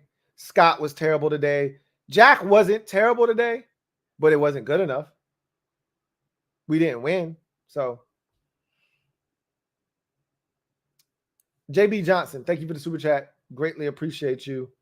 Double up. Thank you for doubling up. JB Johnson, who writes, beg Sean Payton to command this team. He wouldn't do it. He'd go to Dallas before he came here. I don't know why you would go to Dallas, because Jerry is overbearing and you're not really going to have control, but he would have full control if he came here with Sean Payton. And I trust Sean Payton to get this offense. With Carson Wentz and these weapons, Sean Payton would be unstoppable. But again, you give Sean Payton that control. Sean Payton's not a GM. Sean Payton's not personnel guy. Again, you go through this same cycle again. I know one thing, this team will be better coached and more prepared. But I don't know if I trust Sean Payton to assemble a front office and get the players that we need in here. But if I gave Sean Payton this same talent that we have right now, we're not having the discussion we're having right now with 8 points. I can assure you of that. But I mean, that's the solution though. When you say fire everybody, that's a solution. Okay. If you're going to say fire everybody and I ask you, okay, and then what? That's the solution. I don't think it's one that works, because I don't think Sean Payton's coming here, okay, to be the head coach of the Washington Commanders and deal with all the shit that comes with being, you know, a coach here in Washington. But at least that's a plan. At least that's something you can try to do. Rob Yu, thank you for the super chat. Greatly appreciate you. Rob Yu writes, 53 and 68 are statues. Got to make a change. I mean, that's what I've been saying. But again, I don't expect them to do that. So we'll see. King Saw, thank you for the super chat. Greatly appreciate you. King Saw says, 3 years to build a culture. What are we building again? Well, they built the culture. It's just not a winning one, but it's a wholesome one. They built a wholesome culture, one that we can be proud of off the field. No one's getting in any trouble. We're the most diverse organization in the NFL, you know, from top to bottom, with the first ever black team president to a Hispanic head coach and a female running backs coach, assistant running backs coach, you know, and the first, you know, play-by-play and person over the social media side of things, and Julie Donaldson, she's calling broadcasting games and she's over the all of that stuff. Yeah. We got all this diversity. Off the field, the culture is great. But all we care about is winning on the field, and that culture ain't great. So, yeah. I wish I had something for you, but yeah, that's the culture we building. Roe Bill 1, thank you for the super chat. Greatly appreciate you. Who writes, family business. Y'all haven't learned to stop inviting us over, showing off our exes. See y'all in Philly. Good one. We still haven't learned our lesson, man. I ain't even looking forward to coming to dinner in week 10, man. Y'all can miss me on the invite there, man. We good. But hey, we're gonna have to show up, right? It is what it is. I'm sick of inviting y'all over too, man. Y'all so disrespectful. Oh, man. Flipping the Bird 85. Thank you for the super chat. Greatly appreciate you. Flipping the Bird writes, Bird, clap them cheeks. I commented on your videos that I'd come for you, Louie T. Let's hear you your clown excuses, Louie. Hurt season. Put some respect on my team's name, Eagles. Look, y'all kicked our ass. I ain't got nothing for you. I mean, again, am I overly impressed? No, I'm not. I wish I could tell you, if you would have put 40 on our skulls, I would have been. But I saw what I saw last week, a team that looked good in the first half. And you can say we took out, y'all not good enough to take your foot off the gas pedal is what I'm telling you. You're playing teams that are inferior to you and you're kicking their ass in the first half. Keep kicking their ass in the second half. That's what the elite teams do. When y'all won the Super Bowl in 2017, y'all weren't taking your foot off the gas pedal for nobody. If somebody was willing to get their brains bashed in 41-6, that's what you were getting. A 40 spot. It was no, oh man, we're gonna take our foot off again. We had 2 quarters to mount a comeback. And if we weren't inept up front and our quarterback wasn't scared shitless and every single pass wasn't 4 yards away from the line of scrimmage, there were opportunities down the field, but we couldn't get to them. And y'all knew that. But still, You don't know what's going to happen. A guy could bust coverage and somebody could run wide open. You don't take your foot off the gas pedal. Jalen Hurts could have been throwing, just like he did last week, a simple screen off somebody's hands, into a defender's hands, pick six, and all of a sudden, you got a game on your hands. It shouldn't come to that. But you definitely clapped our cheeks. You kicked our ass. I got no excuses for you. It's not about y'all. It's about us. I've always said that. When I talk to the fan base, it's not about what anybody else is doing. We control what we can control. We didn't do what we needed to do. So what you guys did to us impacted us because we couldn't execute the shit that we needed to do. It's one thing when it's mano y mano and you just get your ass kicked. But it was mano y mano. We got our ass kicked and we didn't make any adjustments. We just kept getting our ass kicked, doing the same shit over and over again. That's the thing I can't stomach, because most teams in the league aren't going to keep doing that. They're going to make some kind of an adjustment. So y'all kicked our ass. I got nothing for you. All right. I mean, I don't know what you want me to say. You want credit? I've given you all the credit that you're going to get out of me. I wasn't overly impressed. Jalen Hurts was really good today. He made a ton of throws.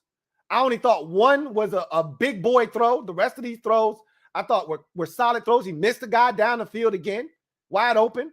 All right. I thought Devontae Smith made some great catches and on some solid throws. I thought one could have been picked off. I thought the one in the end zone was an excellent throw. The slant to A.J. Brown, that was not a good throw. You want me to give you credit for some shit that I just can't do. That wasn't a great throw. Go watch it again. My corner is on your man's waist. It should have been a flag instead of breaking up the pass. How many times did guys have to reach behind them and catch balls? How many balls hit players on our team in their backs? I want to give you more credit. I can only give you what I give you. And what you earned today was, hey, you deserve to be 3-0. You're a hell of a front-running team. And you know what? What's better than being a front-running team? Nothing. I want to be a front-running team. I want to jump out to a 24-7 or 24-0 lead. We ain't capable of that. Front-running is excellent until you ain't front-running. Then I want to see what you do. That's the problem with Lamar Jackson. I want to see if Jalen Hurts suffers from the same thing. Maybe he's a different dude this year. You know, same offense 2 years in a row. Maybe he's a different guy. I haven't seen it yet. Maybe he is, maybe he ain't. We'll see. All right. CGM87. Thank you for the super chat. Greatly appreciate you. Who writes? Fire Masco, total regression. D gave up a half a crap, which is an improvement. Wentz holds the ball all day and Scott sucks at play calling. Ron's plan equals fail. Well, we knew Wentz held on to the ball too long. We knew that was one of his, issues. Like, look, Wentz didn't come here without faults. One of the faults was he wasn't a big check down guy. He held on to the ball too long. He takes sacks. My counter to that was, well, guess what? He'll have time because we pass protect here in Washington. Well, for the first game and a half, for the first week, we did protect. I thought they did a solid job against Jacksonville. The last 2 weeks, we haven't protected. So he's going to look like the Wentz that got booted out of Philadelphia and the Wentz that struggled down the stretch in Indianapolis. If we can't protect him, how is he supposed to function? We brought him here because we are supposed to be able to be different than the other teams. We're supposed to actually be able to protect him. He's got the weapons to get the football to now. That's not an excuse. But if he can't be protected, I don't know what y'all expect of him. I don't know what y'all expect. Bloodshot Sports, thank you for the super chat. Greatly appreciate you. Bloodshot Sports writes, Lou, get out of the car. Ron's going over the cliff. I'll jump out before that happens, but I'm not jumping out yet. I'll get out of there before that happens. Red Wing 01, thank you for the super chat. Greatly appreciate you. Writes, I got to stop sending my chats too early, laughing my ass off. I told y'all about doing that. Derek B, thank you for the super chat. Greatly appreciate it. Let me see if my girl Condo P got into my DMs and sent me anything. I don't see anything right now. Thank you for the super chat. Greatly appreciate you. My guy Derek B writes, we've made money for so many players. We could be agents. Facts. Everybody's eating off of this squad and getting a payday off of us. Devontae Smith was just as quiet as he could be, man. Quiet as kept. Quiet as a mouse. Tiptoeing the first 2 weeks of the season. Didn't even have a catch in week 1 against the Lions. Man went off on our ass today. Damn it, man. Wilfredo Elias, thank you for the super chat. Greatly appreciate you. My guy Wilfredo writes, hey, Lou, it's getting harder and harder to defend Ron out here. Ronald, I'm not defending Ronald today. I'm challenging Ronald to be better, to make changes, to hold players accountable. If Ronald comes to the press conference after this game, and some of you probably have already seen what he's had to say, I haven't. I won't see it until later on tonight. But if he says the same shit, got to watch the film, you know, can't give up big plays. If he says the same shit, same rhetoric, and then we come out and it's the same shit next week, nobody's sitting down, same guys are playing, then yeah, Ron's asking to get fired. Ron's asking for this team to be, 7-10, 6-11. He's asking for it. He says, season isn't over, but man, it's starting to get dark out here. Now we need to beat Dallas, and I don't like being in that position. Hashtag HTTC. Yeah, I mean, that's what happens when you lose football games. You put yourself in a position where you need to win.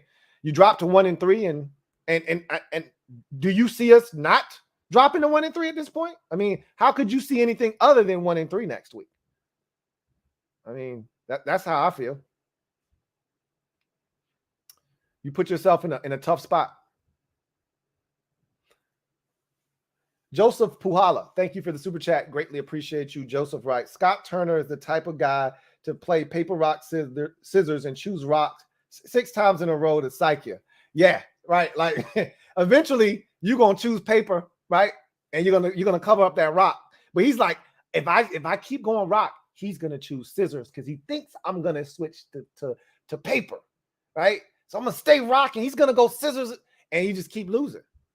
You're like, bro, when you gonna make the adjustment? Like, come on, man. At some point, you got to figure it out. CGM 87, thank you for the super chat. Greatly appreciate you.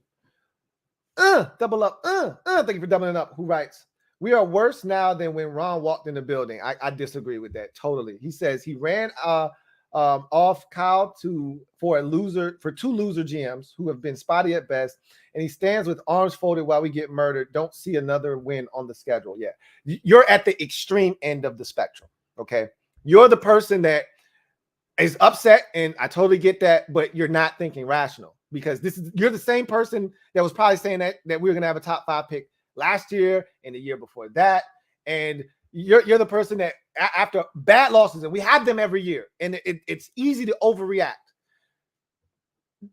We're not going to lose every single game the rest of the schedule, okay? You cannot see a win, but we're going to win games. That's just how this league goes. As far as this organization being in a worse spot, I vehemently disagree. The roster was in shambles. We had nothing at quarterback.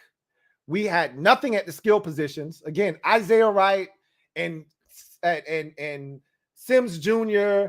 and Dontrell Inman, these were our wide receivers to go along with Terry McLaurin. Kyle, like, again, the same shit we did with what's his face that was here that had gotten drunk and all of that stuff. Why can't I remember his name? We did the same shit with him. We made him out to be this savior as a GM. His ass was he was garbage. Look at his drafts. Okay, he took Jamison Crowder over Stephon Diggs. Like we lauded and praised him and made him out to be some godlike figure as a talent evaluator. All right, only to realize that he was mid, if not below mid, and we're doing the same thing with Kyle Smith. Kyle Smith was better in free agency than he was in the draft. He didn't have great drafts. All right. Kyle Smith was solid. Let's not turn Kyle Smith into he was excellent in free agency. You know, his biggest hits was the 2020 offseason when he brought in when he brought in when he brought in Ronald Darby, Wes Schweitzer, J.D. McKissick, Logan Thomas. That was all Smith, right? Let's not make it seem like that draft was awesome that year, because it wasn't. That 2020 draft is looking more and more suspect as time progresses. So I disagree with that. I don't need to elaborate. We don't have to agree, but I disagree. Tony P56, thank you for the super chat. Greatly appreciate you. Who writes, nah, I meant Deron Payne like LeBron James. He ain't that good. LeBron James has been the best player in the NBA probably up until the last maybe year and a half ago. That ain't Deron Payne, but he's really good. Deron Payne is playing really well. Wilfredo Elias, thank you for the super chat. Greatly appreciate you. Double up. Thank you for doubling up. Wilfredo writes, a common thing said on socials is that Ron doesn't know how to build a roster. Is this a valid statement? I just don't know what's wrong with us. Shaking my head. I mean, I don't think he's a roster builder. I've said that. He needs talented football players, guys that are all pro type players, Pro Bowl players at a bare minimum to put him over the top. And one of those guys needs to be the quarterback. And I think he needs that guy to be one of those guys to be a linebacker, and that's not the case here. You know, Luke Kuechly, he needs a coach on the field, a leader on the field that he trusts. And he doesn't have that guy here. There isn't a single guy on the defense that he can turn to and say, hey, rally the troops. I mean, Jonathan Allen, but he's on the defensive line. Jonathan Allen can't get everybody lined up. Jonathan Allen can't, scream out screen to everybody. He's got a job to do on the D-line. He didn't see what's going on the back end. You either need that to be your safety or your linebacker, somebody up the middle of the football field. But no, I don't think Ron is a roster builder. No, that's not his strength. No. All right. CGM87, thank you for the super chat. Greatly appreciate you. Who writes, trade number 11 and a couple of picks and dump them. Sammy time. Who's, first of all, okay. That doesn't even warrant a response, because who are you trading 11 to? Who's trading for him? We traded for him because he didn't have anywhere else to go, and nobody else wanted to come here. Who are you going to give him? Who are you going to give him away to? Jay Hunter Lee, thank you for the super chat. Greatly appreciate you. Who writes, I meant Ronald Edward Rivera. I knew what you meant. I knew what you meant. It wasn't Eugene, it's Edward, but that's fine. It's Ronald Edward Rivera. It's all good. Going Commando, thank you for the super chat. Greatly appreciate you. Thank you for being a member of the MOBB. Who writes, today is the day I'm on the fire Ron train. I've seen enough. Trusted long enough. No more. He's been content, stubborn, and these are the consequences. And I'm not going to stop you. I'm not going to try to convince you. I'm not going to stop you. Because I'm not there yet, but I'm on my way there. Save me a seat, because I may be sitting next to you soon, but I'm not there yet. But he's running out of time to show me that he gets it and having a sense of urgency. This was the year when he got here. This was the year. You know why? I want to know why I put so much emphasis into this season? Because when he got here, this was the year I circled and said, I expect us to be winning by 2022. His third year here, I expect to win. We went and got us a quarterback. We upgraded the skill positions. I didn't like that they didn't do more defensively. I would have been more inclined to improve the defense off of a down season last year. But that said, I thought that we were with the schedule and everything, and it still can happen. But this doesn't look like it's going to happen. We can be honest right now, transparent. This doesn't look like it's going to happen because I don't trust Ron to make the necessary adjustments. But I wasn't counting on the offensive line being this bad. And hence, the rest of the offense that they've improved, you don't get to see it. Because you can't even tap into that, because you can't even throw the football 5 yards down the field. So these are the consequences. When you don't start holding players accountable, when you don't start shifting things around to see what works and what doesn't work, when you just keep banging your head up against a brick wall, these are the consequences. People start to flip on you. John Livingston, thank you for the super chat. Greatly appreciate you. Double up. My guy John writes, man, these Eagles fans are beyond delusional. Now they're coming for my Bills. Somebody even said Hurts is better than Allen. Man, child, please. There's no reasoning with them. Save your breath, okay? Save your keystrokes. Save your breath, okay? That entire fan base isn't delusional, but there is a big portion of it that is. Very much so. But some of them are rational and they understand what's going on here. But they're good. The Eagles are good. It's a good roster. I think after your roster, they're the second best roster in football right now. But when you're 3-0 and you're 2-1, they're going to say, hey, we better than y'all. And look, when the power rankings come out next week, they're going to be higher on the list than you are. So, again, save your breath. CGM87, thank you for the super chat. Greatly appreciate you. Who writes, who does Louie have as head coach in 2023? Right now, still Ron Rivera. Because I don't think Dan is in a position to move on from Ron Rivera, to be honest with you. Because Dan is fighting for his life as an owner. And the last thing he needs to be doing is worried about who's going to be his head coach. He's got Ron out in front of everything. They got a new sponsor for the team facility. And why is Ron making that announcement?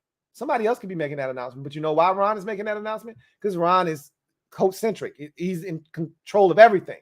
So he doesn't have to speak to the media. He doesn't have to do anything because Ron handles all that. And what Ron doesn't handle, then Jason Wright handles. And so he's not in a position to shake shit up because he's fighting for his life as an owner.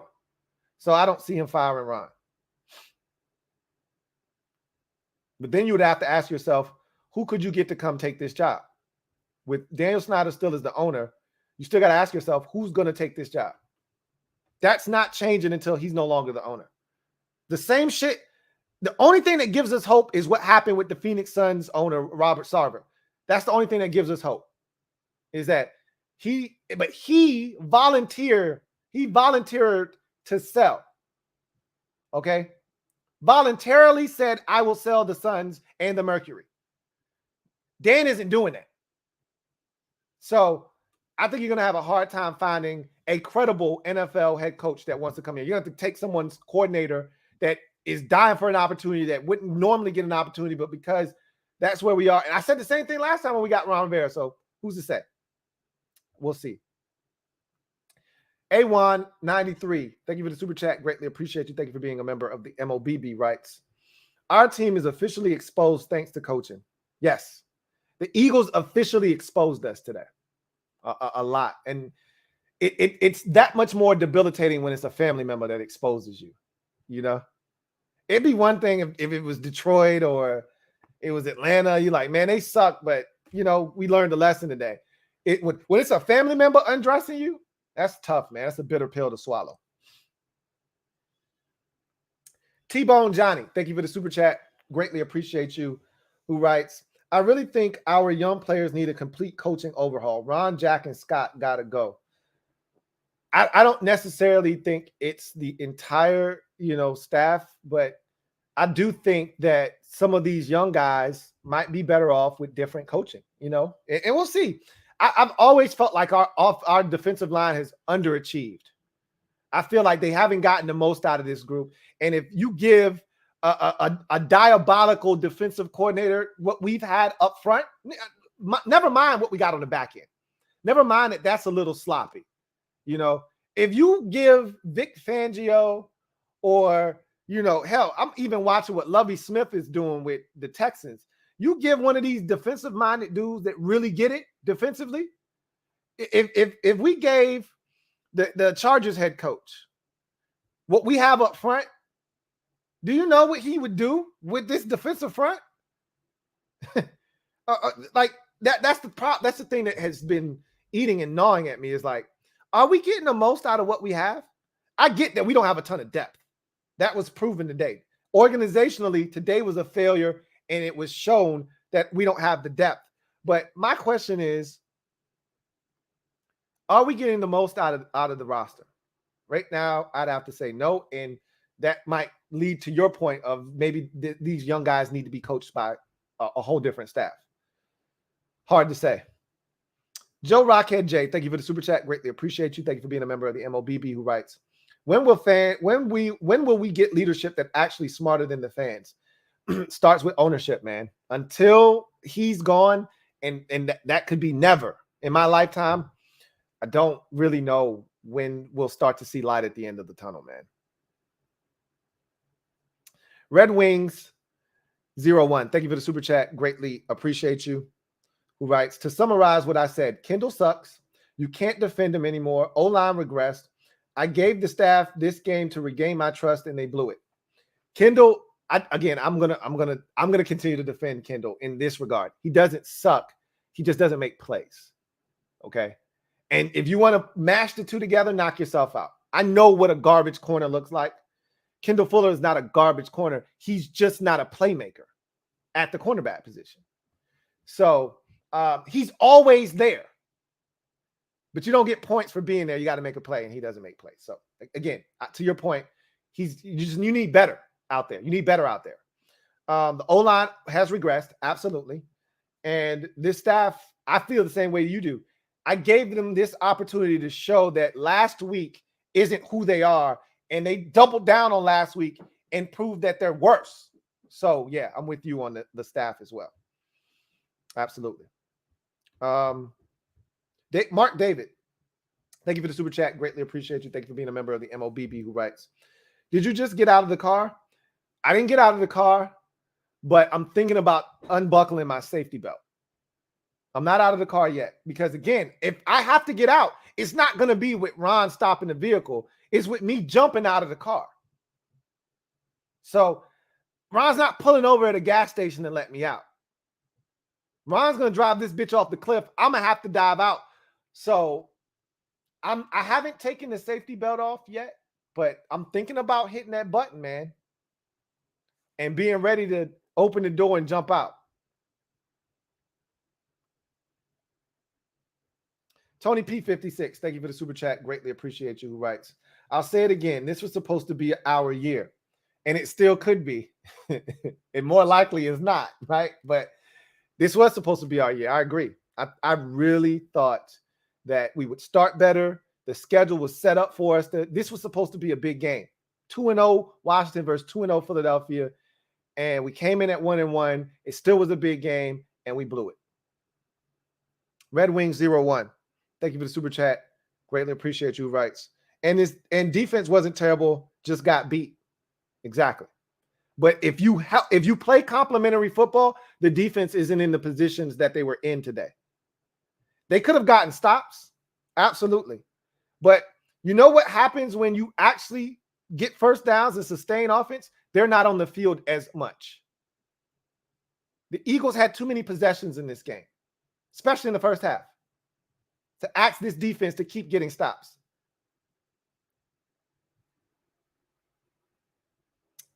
Wilfredo Elias, thank you for the super chat. Greatly appreciate you, who writes, no dogs at all. On that third down stop before the half, when they tackled Hurts, so many defenders on them, not one guy tries to punch the ball out.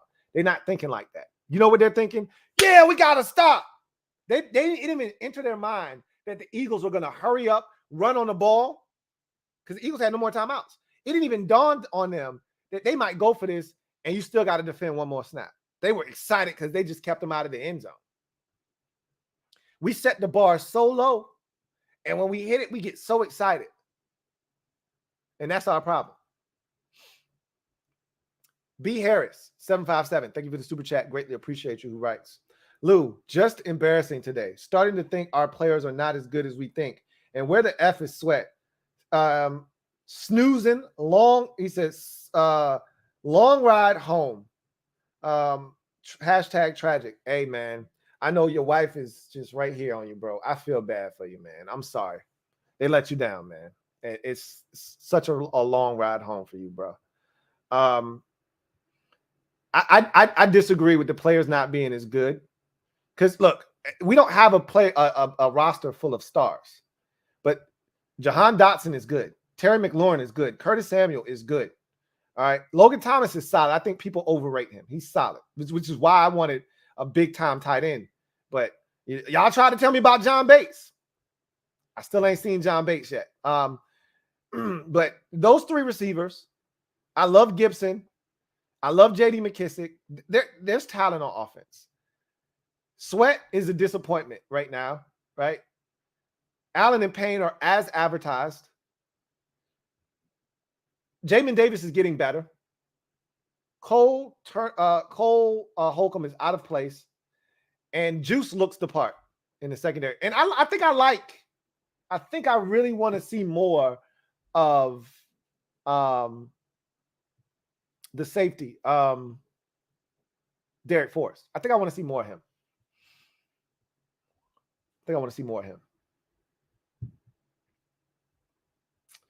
Let's see. Rob Yu, thank you for the super chat. Greatly appreciate you. Who writes, Lou, I was so sure this schedule would be in our favor, but you're not going to win many games showing up after halftime every week. Facts. That's on the staff. Not being ready to start the game offensively, not making adjustments in game as you see what's happening, and having it take a full half of football before you wake up and start executing. You're not going to beat anybody on the schedule doing that. No one. Couldn't agree with you more. J Mart, thank you for the super chat. Greatly appreciate you. Double up. Thank you for doubling up. Who writes, why are we always getting punched in the mouth? Because we're counter punchers. Again, this is the lack of dog in us. Great defensive fighters usually don't ever make a lot of money in boxing. Why? Because nobody wants to see a fight with a guy that's just waiting to hit you after you throw a punch at him. If the other guy doesn't throw a punch and you're not willing to throw a punch, we'll never see a punch get thrown. We want you to throw a punch and miss so badly, which is what Jacksonville did in week 1, and miss so badly that it gives us an opportunity to hit you because you're wide open to be hit. We're not good enough to bob and weave and get in tight, get in, get out, jab, and then set up a big shot. Nah, that ain't what we do. We want you to miss so badly that you're out of position, and now all we got to do is tap you and you go down. So we're always on our heels. We're always getting punched in the mouth because we're not willing to throw the first punch. We're getting outworked in every single round, and we're praying that the judges love our ring generalship.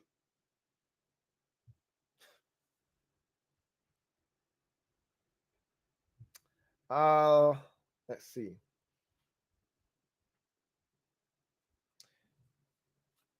Quay's fresh. Double up. Thank you for super chatting and doubling up. Greatly appreciate you. Who writes? Juice, St. Juice, cornerback 1, William Jackson 2, cornerback 2, Fuller, free safety, Forrest, strong safety. I'm with it. Sign me up. I'm with it. They're not going to do it, but I'm with it. Joe Rockhead J, thank you for the super chat. Greatly appreciate you. Thank you for being a member of the MOBB. Who writes, double up, thank you for doubling up. Who writes, and by next week, some fans will still act offended because pundits don't respect us. And why would they? Why? I said this going into the Detroit game. You can't change the narrative if you don't win games like that Detroit game. You're definitely not changing the narrative playing the way you played today. Why is anybody going to respect us? When people come on and they predict us to have 6 or 7 wins, why wouldn't they? I get upset when I hear that stuff, but I know why it's being done. I know why the disrespect is being leveled at us. We earned it. People get mad when I say that. Atlas013, thank you for the super chat. Greatly appreciate you. Thank you for being a member of the MOBB. Who writes, did you know it's not against the rules to score in the first half? I did not know that. Thank you for that knowledge. I'll pass it on to Ronald Edward Rivera and Scott Turner and company, and I'll see what they do with that information. I'm not sure if they are privy to this information or not, but I'll make sure I pass it along. That's a hell of a revelation. Robbie G, thank you for the super chat. Greatly appreciate you. Who writes, it starts and ends with Ron Rivera. Facts. All facts. All facts. He put these coaches in place. He put these players on the roster. And he continues to put these guys on the field, despite what they're doing on a week-to-week basis. So, yeah, it's all on him. Twin D, thank you for the super chat. Greatly appreciate you. Thank you for being a member of the MOBB who writes, what up, LT? What's up, Twin D? Question, what are your thoughts on the continuous 7-step drops by Wentz, especially against a team with an effective D-line rush? That's the big problem. These 5-step drops, because he's already in shotgun. So I don't think it's actually 7. It's more of a 5. But he's already 5 yards behind the quarterback. I mean the center. Then you're dropping him back an additional 5 yards, 5 to 6 yards with the 5-step drop. And you're allowing those guys, if you drop back 7 yards, and now you're asking those ends to turn the corner at 7, they can't do, those Eagles ends weren't turning the corner at 7 yards. They weren't turning it at 8. They were turning the corner at 10 and 11. Well, Wentz is sitting at 10 and 11 because you're having all these deep-ass drops. And then he can't step up because the pocket is being collapsed. It's just a bad formula, and the lack of adjustment there is a problem that I have. It's not a good idea. Not a good scheme. Scott Turner has to be better. Quays is fresh, right? Need to watch Chiefs figure out how to use Fuller. Well, I don't think they even really figured out how to use Fuller. They moved him around. They moved him from corner to safety, but, they moved him around. I'm not sure if they ever really figured out how to use him, which is why they didn't bring Fuller back, and he was a free agent. But I know they put him at safety, that's for sure. And when we first got him back, that was one of the things that they talked about doing. It was putting Fuller all around the field because he's such a versatile player. Jason Rogers, thank you for the super chat. Greatly appreciate you. Thank you for being a member of the MOBB. My guy, Uncle Jay, writes, I'm mother effing tired, Lou. Not done, just tired. I think we all are, man. Shit gets old. It gets old. It gets old. You get tired of talking about the same shit over and over and over again. It's old, man. I think that's why you're tired. That's why I'm tired. That's why we're all tired. It's old, bro. It's just old.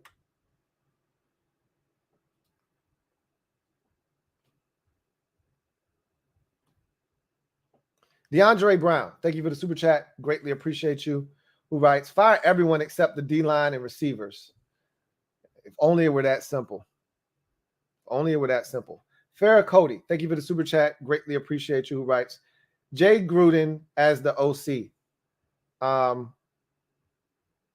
Jay, it's probably really similar to Scott Turner. I think his situational awareness would be better, but he got the same problem, wants to run it. It doesn't want to run it a ton. Sterling, stand up. You're the newest member of the MOBB. Greatly appreciate you, Mob. You know what to do. Show Sterling some love. Greatly appreciate you for joining the squad. Look forward to chopping it up with you. Welcome to the squad, Sterling. All right. William Lee, thank you for the super chat. Greatly appreciate you. Thank you for being a member of the MOBB. My guy, William Lee, writes, put Heineke in. He made the O-line look good. We traded quick reads and mobility for a big arm, slow reads, runs into sacks. Again, Heineke is going to turn the football over. Okay. And Wentz has turned it over too. And you might say, well, shit, Wentz is turning it over. Not as poorly and as bad as Wentz as Heineke is or would do and did last year. Yes, we did trade. Everything you said is facts. We traded a quicker read because he's more comfortable with the offense. So he processes it faster, and mobility clearly for a guy that isn't as mobile, bigger arm. And we've seen it already benefit us. Even the throw to Terry down the sideline today, Heineke couldn't dream of making that throw. Wentz made that throw. There is a trade-off, and I'm willing to make that trade. Again, when we went out and got Carson Wentz, part of the deal was that he was going to have to run for his life. He was supposed to be protected behind this offensive line. So all bets are off now that we can't protect Carson Wentz. He might as well be back in Philly circa 2020. He might as well be back in Indianapolis last year. If we're not going to protect him, he's going to look just like how he looked in those other places. It's up to us to protect Carson Wentz. If we can't do that, then it's not going to work. Tony P56, thank you for the super chat. Greatly appreciate you. Who writes? Lou in the hood. Lou, yo, Ron, let me out. Hey, what's Cuban Gooding Jr.'s name in Boys in the Hood? Oh man, when they was about to go ride because they killed Ricky, and he's like, "Yo, let me out. Yo, let me out. I ain't there yet, but I'm getting there, man." Oh man, Amar 2 times official. Thank you for the super chat. Greatly appreciate you. Who writes? We're too focused on playing to our strengths instead of playing to the weaknesses of other teams. How about we just execute? How about we do the little things? You know what I'm saying? That's what I'm looking to do. You call the screen. How about we block the screen?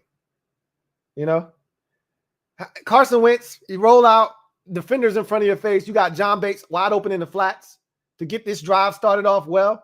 How about you not let the ball get deflected? You got a screen out there to J.D. McKissick.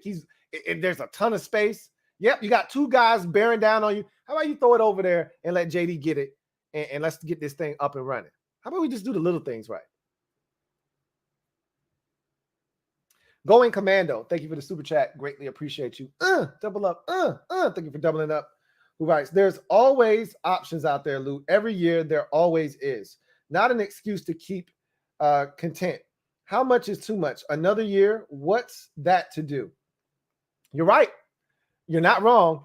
I'm just afraid of, and I guess you could say, look, you can't be afraid of this because staying stagnant is the most dangerous thing you can do. We did the same thing with Jay Gruden. At some point, you got to pull the trigger.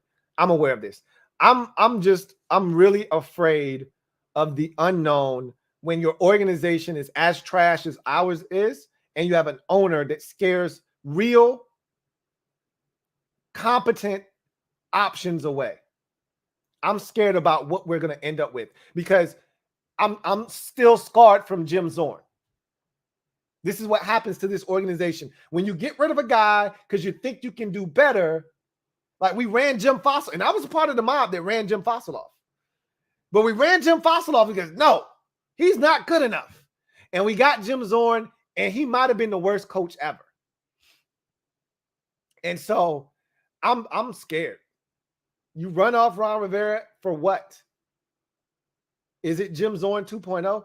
And a lot of you are saying, I'd rather find out than keep going down this path. And to that, I say, touche.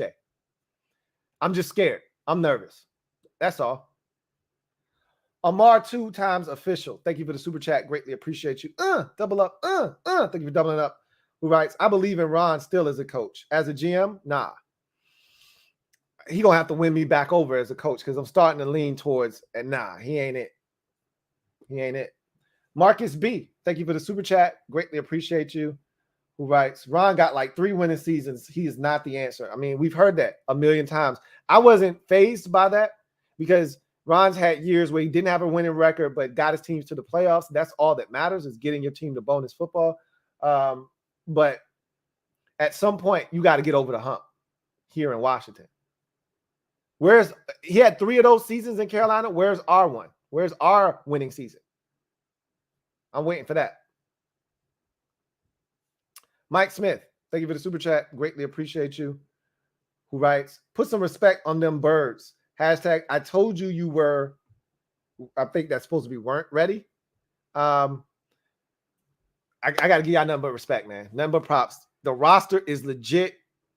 Y'all did what y'all said y'all was going to do, which was come in, kick our teeth in, disrespect us in our house. You did all the things you said you were going to do. I have nothing but respect for the Eagles. They're going to be a dangerous team if Hurts continues to play the way that he's been playing this season to this point. If they can front run, they're going to be tough. Just Andre, thank you for the super chat. Greatly appreciate you. Thank you for being a member of the MOBB who writes, wish I could say the same. I'm a Wiz and Orioles fan. That's the only thing that is keeping me sane is I got other teams that I don't have to watch this, every year in each sport. My team sucks. That'd be tough. That'd be really tough. LT, thank you for the super chat. Greatly appreciate you. Who writes, LB said mini NFC easy road round table after Giants versus Dallas. I don't know. I don't care. It doesn't bother me. I don't mind. Shit's not gonna change for us. We suck right now. So Gunny Man writes, thank you for the super chat. First and foremost, greatly appreciate you. Who writes, I'm a Commanders, Knicks, and Hoyers fan equals mental health issues. That's rough, bro. That is tough. That's a tough trio right there. If that's your top three, ouch. Amar, 2 times official. Thank you for the super chat. Greatly appreciate you. Who writes, Chase is a game changer in my opinion. We need him back. Is he a game changer? Because the last time we saw him, he wasn't. Similar to Montez Sweat, he's stopping the hell out of some run, but he's not getting to the quarterback. He's not impacting plays. He's not deflecting footballs. You know, he's not blowing up screens. Like, that's what impact players do. Change the game. Even when he comes back, you got to understand he's coming back from a major knee injury. So don't expect him to come back and be this explosive, dynamic Chase Young. So we'll see. I'm not giving up on Chase. Y'all know that. But can't expect him to come back and change the game necessarily. Will Kavanaugh, thank you for the super chat. Greatly appreciate you. Double up. Who writes, Ron Rivera is allergic to getting dogs. He's so worried about changing the culture, getting good guys, that I think it's clouding his judgment sometimes on, you know, what they need to do in terms of adding, you know, talented football players. But LaShawn B, thank you for the super chat. Greatly appreciate you. Thank you for being a member of the MOBB. Who writes, we got old school coaches in a new Jack era. We got number 11 out of desperation. If O-line is trash, get ball out quicker. Even with protection, 11 balls are often too high or too low. With 11, I'm going to continue to defend him because when he's been given time this season, he's been really good. He's been really good. When he hasn't been given time, he's not good enough to overcome the offensive line or the play caller not adjusting his play calls to acquiesce to what the O-line is doing or what the defense is doing against our offensive line. And so he needs to be protected. They knew Wentz wasn't a guy that could go out and win you games by himself. That's why they went out and got playmakers. That's why they went and got Jahan Dotson. That's why they drafted Cole Turner, even though we haven't seen him. They knew that. That's why they got Brian Robinson. But they forgot that the offensive line is the most important thing to make all of this work. Does feel like our coaches are stuck in the past a little bit. Does feel that way. Cheryl Christian, thank you for the super chat. Greatly appreciate you. Who writes, I live in a house of Dallas fans. That's brutal. I used to too, so I know the feeling. I used to live in a house with a bunch of Dallas fans, so I know the feeling. King of the North, thank you for the super chat. Greatly appreciate you. Double up. Thank you for doubling up. Who writes, maybe start Lucas at tackle, move Cosme inside. That gets rid of one of the problems. Again, these are the things I suggested that. This is one of the things that I would consider. Moving Cosme would be a last resort for me. But if I run out of options on the interior, that's something that I would definitely consider for sure. Red Wings 01, thank you for the super chat. Greatly appreciate you. Thank you for being a member of the MOBB. Who writes, I will say this. If we re-sign Payne, a collection of him, Allen, Mathis, and Ridgeway is a formidable defensive tackle group. Cupboard restocked. Plus, we got our edges for at least one more year, barring a trade. I told you, I don't feel terrible about what I've seen defensively this year. You know, I don't feel terrible about it. I don't feel great, but I said if the defense was just average to slightly below average, with our offense, we can win. The defense has been everything that I expected it to be to this point. Offensively, we're not holding up our end of the bargain right now.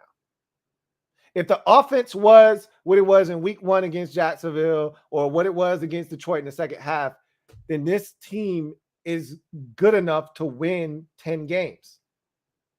But if the offense is going to be what it was in the first half against Detroit and this entire game against Philadelphia, we stand no chance.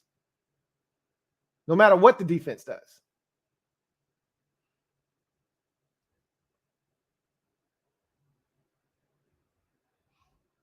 Public Enemy Terminator X. Thank you for the super chat. Greatly appreciate you. Writes, Eagles are a really good team. They are. You got to give credit where credit is due. They're a complete team, too. A complete team. Complete team. Benjamin Bellamy. Thank you for the super chat. Greatly appreciate you. Writes, is it too early to be looking at head coaches? Eric Bieniemy sounds good. Yeah, it's never too early when you're struggling the way we are. But again, does Eric Bieniemy really want to take this job? I'm pretty sure at this point he'd take any job. He's dying for an opportunity. But Andy Reid might be like, hey, don't go there. I'd rather you just stay here with me and just wait for a better opportunity. Don't go there. Like that's real conversations that dudes have. So we'll see. No, it's not too early. But I'm not giving up on the season. So I won't be having those conversations with you. But it's not too early to start having those conversations amongst yourselves. But y'all know where I stand. I ain't giving up yet. Because I've already told you what can be done. And if we do these things, what could happen. But I just look at a team like Miami, for instance. They made upgrades. Now, I like Tua, and I like Tua more than a lot of people out there. And I've been talking about Tua for years. But I just look at the Dolphins. I see their head coach come in, and they're 3-0. And they beat the Bills. They beat a family member at the crib today, something we couldn't do. They came back against the Ravens last week when they were trailing by 21, something we couldn't do last week against the Lions. I just look at younger coaches with more spunk that understand the NFL game and where it's heading, and I say, are we being left behind? I don't know, but it's something to consider. Derek B., thank you for the super chat. Greatly appreciate you. Who writes, if we don't fix guard, center guard, we will be bad. We will see bad wins all season. Yeah, facts. Which is why I said that's, to me, priority number one this week is you got to fix guard, center guard. The first thing I would do is get Nick Martin up to speed. I don't give a shit that he got here last week. Get Nick Martin up to speed. He's your starting center until Tyler Larson is ready to come back. I'm taking Wes Schweitzer and I'm moving him to guard. Right guard, preferably right guard. Okay. Get Trey Turner the hell out of there because he can't move worse than Norwell. Norwell can't move laterally, but Norwell can still move a little. Trey Turner can't move at all. So get his ass the hell out of there. And then if the shit with Norwell still continues, I'm taking Cosme, I'm kicking him inside, and I'm getting Cornelius Lucas at right tackle, and I'm getting his ass the hell out of there. Or I'm going Sadiq Charles and keeping Cosme at right tackle. But I'm going to explore these options before I just keep running that same group out there and just thinking they're going to get better next week. Gunny Man, thank you for the super chat. Greatly appreciate you. Double up. Thank you for doubling up. Who writes, damn, a great man. I need a great coach. He says, damn, a great man. I need a great coach. This team is unprepared, unmotivated, and soft in year 3. And that's kind of like the Sean Payton method. Like, Sean Payton is not a great man. Like, he's a guy that if he's not your head coach, he gets under your skin. He pisses you off. He's talking shit. But if he's your coach, you love him to death. Ron is a guy that everybody loves universally across the league. He's a great guy. I need a great coach. I'm with you, man. To hell with that. That's why I say I don't care about the good guys and all that bullshit. I want to win, man. I think we're all at that point now. Ron did what he was supposed to do. He came in here, changed the culture. That's great. Now I need a guy that's going to win us football games. Trey Turner looks like he's one donut away from turning into Fat Albert. And I ain't talking about the cartoon. Trey Turner's a big man. You know, him not being able to work out this offseason with that quad injury really, I think, really affected him. Big time. Big time. J Mart, thank you for the super chat. Greatly appreciate you. My guy J Mart writes, need to shake it up. Players are too comfortable. Sit them. Again, that's my mindset. You're in year 3 now. You should have a better handle on this squad and what to expect. And these players should know that when I demand something of you, if I don't get it, this is the repercussions. I don't think they have a sense of that. I don't think they have a sense of that.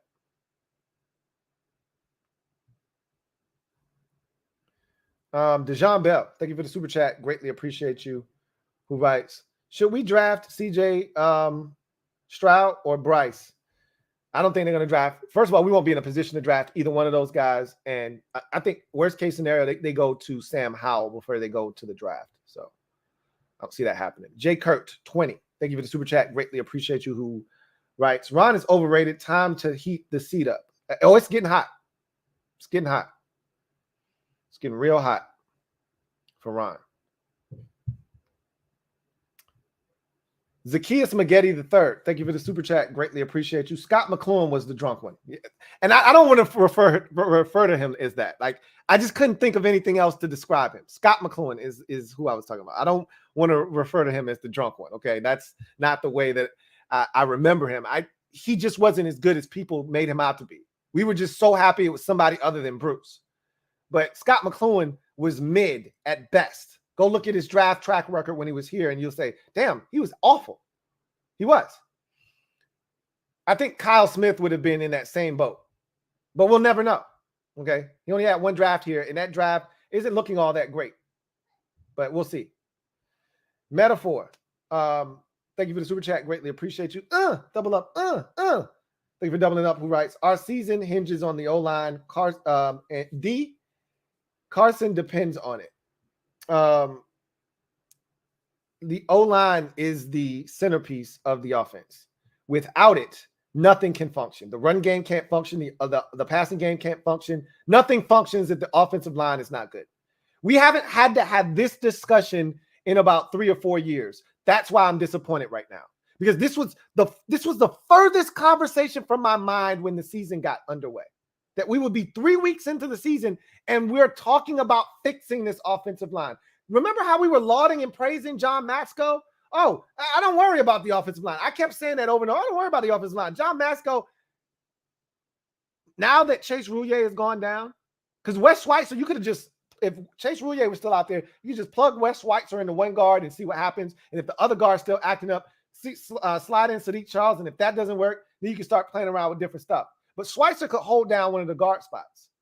But now that you don't have Chase Roullier, now you got a problem at center.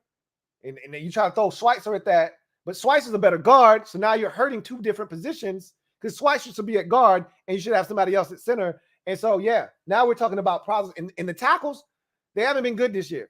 Cosme has gotten beaten. So is Charles Leno Jr. And so we're struggling at both tackle and guard. And so you got to fix something. Everybody can't be struggling. I'd rather fix the interior and give the quarterback a pocket to work with than to worry about the tackles right now. Dejan Bell, thank you for the super chat. Greatly appreciate you. Double up. Thank you for doubling up. Who writes, this is Madden 23. Relete Hutch unlock superstar. Devontae Smith gets his star trait, and Eagles D-line has a +10 on block shed going into week 4. Pathetic. I'm not a Madden guy, so I don't know what you're talking about, but I assume, like, if you're doing some kind of mode and you get perks for playing well, that's what that would be, in like some kind of story mode or whatever. Yeah, that's exactly what happened. Devontae Smith went to Pro Bowl status. The D-line got 10 more points from where they were a week ago. Yeah, we were awful today, and we made a lot of their dudes look like superstars. Will Kavanaugh, thank you for the super chat. Greatly. Stand up, Will. You are officially in the building as the newest member of the MOBB. So glad to have you, Will Kavanaugh. Looking forward to chopping it up with you. Hell, I've been chopping it up with you today, so I'm looking forward to chopping it up with you even more in the future. Welcome to the squad. Welcome aboard, Will. T-Roy, thank you for the super chat. Greatly appreciate you. Thank you for being a member of the MOBB, who writes, shouldn't be a player called out, just coaches. They got to take a look in the mirror. Shouldn't be any of this. It should be all of this going on. No fingers pointing outward, thumb pointing inward right now. Everybody's got to take a look in the mirror. Players, but especially the coaches included. Mike Leslie, thank you for the super chat. Greatly appreciate you. Who writes, you're now experiencing what us Eagles fans had to deal with after Wentz's 2017 season. The O-line isn't to blame for Wentz getting sacked 9 times. He did the same thing in Indianapolis. I disagree with that. Our offensive line actually stinks. Yours might not have stunk. Ours actually stinks right now. They can't block anybody right now. So they've got to make some, and Wentz does hold on to the ball. That was one of the things we knew when we went out and got him. We understand what we were signing up for. Again, this wasn't supposed to be a problem because we haven't had offensive line issues the last 2 years. Far from it. Our offensive line has been one of the strengths of our team. So again, you lose Brandon Sheriff, you lose a lot. You move on from Eric Flowers. That was voluntarily done. That didn't have to happen. And you bring in 2 guys that are pushing 30, that best football far, far behind them, and you expect this line to keep it going. Sadly mistaken. And you lose your center again for the second consecutive year. So we've got issues up front. We've got issues. I'm not telling you you're wrong because Wentz does hold on to the ball, but some of this is on the offensive line. A lot of this. And what's not on the offensive line, it's on the play caller. It's on the play caller. Because at some point, you got to adjust to what's being done. Cheryl Christian, thank you. Thank you for the super chat. Greatly appreciate you. Double up. Thank you for doubling up. All right. And Holcomb seemed disinterested today. I got to watch him. I can't say that I know that A.J. Brown shook the draws off of him in space, but I can't say what he did or didn't do today. I got to watch the tape on Cole Holcomb in particular. I thought Jamin Davis flashed today, though, on several occasions. So that was good to see. James Johnson, thank you for the super chat. Greatly appreciate you. My guy, James Johnson, writes, where's all that energy you had, Bull? I've been energetic today. I mean, what you want me to do? Talk trash despite getting your ass kicked? I mean, what you want me to say? I expected one thing. I got another thing. I can do nothing but give y'all credit. Y'all kicked our ass. Y'all came in our house. Y'all disrespected us. Y'all went in our fridge. You went in our pantry. You raided us. You took all the shit you wanted out and you left. I got nothing for you, bro. I got nothing but respect for y'all. Nothing but respect. Y'all kicked our ass. Leonardo Guzman, thank you for the super chat. Greatly appreciate you. Leonardo writes, why is it that every week a team or player breaks records on our asses or has career highs? Like, damn. At this point, you just throw your hands up. You say, I don't know, man. Amon-Ra St. Brown did it last week. Devontae Smith did it this week. It was Christian Kirk might have done it the week 1. And then if it wasn't him, their rookie number 1 overall pick, had a pick, had a sack. So he had a career day. I mean, every week it's something, man, with this team. Every week. Every week. All but Z. Thank you for the super chat. Greatly appreciate you. Who writes, Riverboat has sunk. Coaching makes this team. Look at Doug P with the Jags. Let's make Sean Payton the highest paid coach ever. I'm for it. I'm all for it. Again, I don't know if there's enough money to lure Sean Payton here. Now, the enticing thing would be the power, right? Like, bro, we're giving you all the keys to the car, man. Everything you want. You got whole control over the roster. If you want to bring in a GM, that's your call. Like, you got full autonomy to do whatever you want to do. I'm with it. 1,000%. Is he with it, though? Is the question. I don't think he is. Red Wing 01. Thank you for the super chat. Greatly appreciate you. Who writes, DC sports fans, it's a hard knock life for us. Rooting for the commies and wizards gets spiritually taxing. And I ain't touching the Nats with a 10-foot pole. At least the Capitals are still good. But you don't care about the Caps as much as you do other sports, though. That's the problem. Like, that's the problem I have. Like, I care about baseball and basketball. So I get enjoyment out of that. Like, I don't have a hockey team. Like, I love Duke basketball. I like Notre Dame football. But I don't get as much enjoyment out of collegiate sports as I do professional sports. So, but nobody's even close to the Washington Commanders. And that's what hurts me the most, is that I would trade the Braves World Series for just an opportunity to be in the NFC Championship game. I would trade a championship with the Braves for a chance at a NFC Championship game. Not guaranteeing that I would win, that we would win, and that we would make it to the Super Bowl. Not guaranteeing a Super Bowl win or appearance. Because I know the Braves aren't going anywhere I could take that away and they could still win 1 or 2 more rings. We're set for a very long time. But that's how bad I want it for Washington, and we're not even close.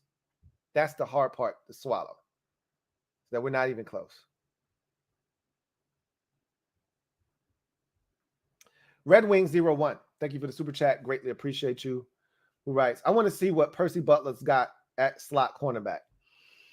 I mean, I would think he would get cooked too, because he's really not a corner. He's more of a safety. Like, you really don't want to put him in that position. I'm pretty sure, and I'm guessing here. I don't know this for a fact. I'm guessing that they put him in that position in camp, and they've seen him in one-on-one, and it's not pretty, which is why they don't have the confidence to put him there in the game. But again, they got to figure some shit out. They got to do something. This isn't good enough. Figure it out. And again, what they may do may not work, but at least I see them trying something different. I don't want to see Rashad Wildgoose at corner with, what I would really like to see is Benjamin St. Juste stay outside when William Jackson III comes back, whenever that is. If it's next week, I would like to see Juice outside and them find Kendall Fuller a new role, whether it's nickel inside or it's safety. They seem very reluctant to do that. Kendall's been really good for us outside. Well, Kendall's getting cooked outside. So I think it's time to make that change. Once I saw Bobby McCain run behind the play, it's time to make a change. It's time to make a change.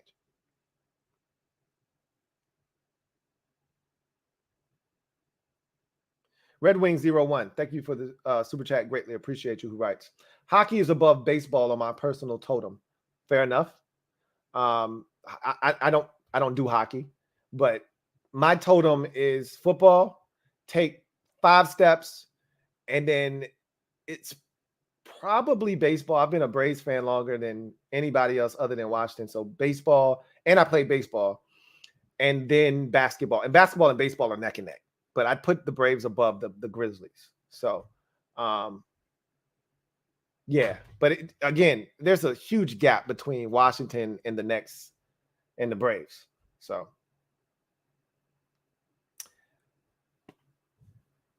Q is fresh. I think that's what it's supposed to be. Q is fresh. I apologize. My brain is scrambled today. It's fried, man. Sean Payton going to look at these offensive weapons and see Sam Howell, if we give him the control he wants, and be like, I can win a Super Bowl. I think he would probably forego Carson Wentz, because we don't like Carson Wentz isn't owed any money. We can move on from him next year if that's what they wanted to do. And I think he would go, because Sam Howell is more like Drew Brees in his mind, a mobile Drew Brees. But I don't know. I don't know if Sean Payton likes Sam Howell, then maybe that would entice him to take the job if he wanted it. But in order to take a job, you got to see where you can win. You're not going to take a job if you don't see a path to winning. And you got to believe in the quarterback. And I don't know if anybody believes in Wentz or Sam Howell or what may have you here in Washington. So, again, let's see. Abel Ambrosio, thank you for the super chat. Greatly appreciate you. Thank you for being a member of the MOBB, who writes, how about the Jags putting in work on the Chargers 38-10? I'm not shocked. I actually thought about picking the Jags. I talked about this on the podcast. I said, I think they can beat them. Even if Herbert plays, he's not going to be as effective. But I'm trying to tell y'all, and I said this on the show earlier in the week. What did I tell y'all? What if the Lions and the Jags aren't as bad as you think? I'm not saying, I'm just saying the Lions had a chance to win. They're still the Lions. They're still trying to figure out how to win close games. They blew it today. They had a chance, missed 2 field goals. All right. And the last one they missed was a backbreaker because it put Minnesota in great field position to go down and score the game-winning touchdown. They had opportunities to win that game. They failed on a 4th down. But the Lions aren't as bad, and the Jags aren't as bad. I'm not saying, I'm just saying. Maybe looking at our first 3 games, like, this defense is better than you think. Is what they put up 38 on the Chargers. I don't know what happened. I don't know if they turning the ball over left and right. If what you're telling me is true and it's 38-10, and they're doing that offensively, what does that say about our defense? I'm not saying, I'm just saying. I'm just telling you. I already told you how I felt about the Detroit Lions and the Jaguars this year. Both of those teams are better coached than us, by the way. But I already told you, I think those teams are better than you think. But it doesn't matter. None of that shit matters. All of that is irrelevant if our offensive line is going to play like it played today. If Wentz is going to play the way like he played today, holding on to the ball, taking a bunch of sacks, and Scott Turner is going to continue to be stubborn and not adjust the way that he did today. It doesn't matter. We're not beating anybody playing the way we played today. Period.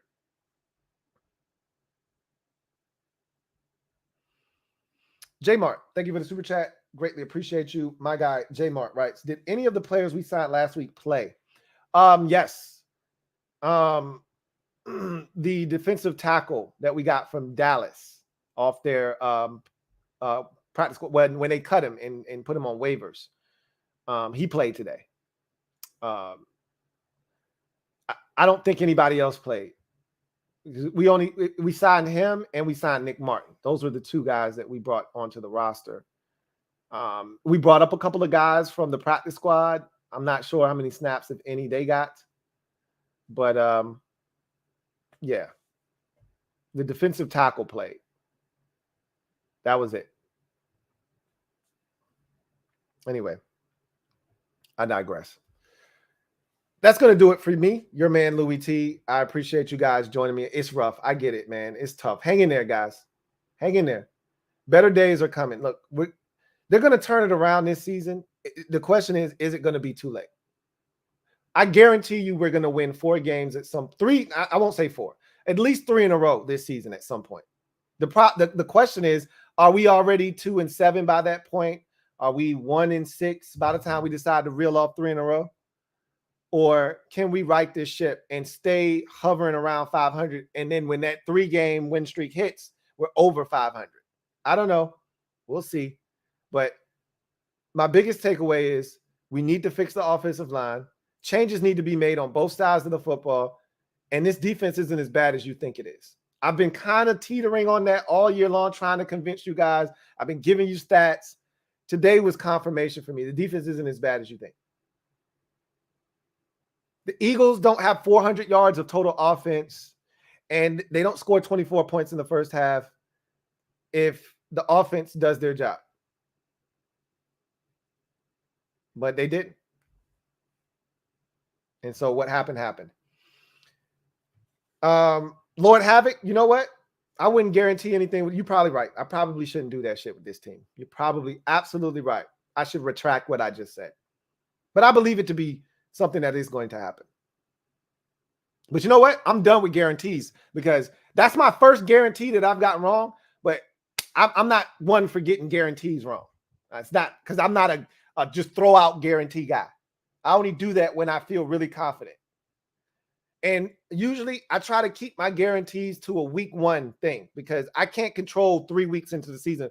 I couldn't have foreshadowed that in week 2, Chase Rouillet was going to be out for the season. Fedarian Mathis was going to go down in week 1. I don't like going past week 1 because most of the time you're going to get to the starting blocks with your stuff. Now, what happens after that, who knows? All bets are off. But in any event, you're probably right. I probably shouldn't make any guarantees moving forward. So that's going to do it for me, your man, Louie T. Washington thoroughly dominated by the Philadelphia Eagles. Score doesn't even do it justice. 24-8 is the final score. This thing could have easily been 40-0. 40-0, this score could have been had the Eagles continued to keep their foot on the gas pedal. This is offensive line-wise, this is as bad as it gets. I don't think anybody else will give up more than 9 sacks this season. So anytime you hear of a team getting their asses reamed up front, they'll say, this is the 7th sack given up by the Titans offensive line today. That's the 2nd most in the league this season, only behind Washington's 9 given up in week 3 versus the Eagles. That's going to be the shit you hear at least 4 or 5 times this year. So get used to that. Nobody's given up more than 9 in a game this year. That was piss poor pathetic. But anyway, I digress. You guys have a good one. Enjoy the rest of your evening. I'll be back tomorrow. We'll go over the keys to the game. That's not going to be fun. And see what Ron has to say. I'll watch the press conferences. I don't expect them to say anything that's going to make me feel any better. And see what Ron has to say tomorrow after he's watched the film. Pretty sure he's going to say the same stupid shit he always says. and they're not going to make any adjustments. We're going to see the same damn tired-ass players out on the field, and I expect us to get our asses kicked next week against Dallas. So, change my mind. Until then, you guys enjoy the rest of your evening, and I will see you guys tomorrow. Have a good one. God bless us all. Okay. All of us Washington fans, God bless us all. And good night.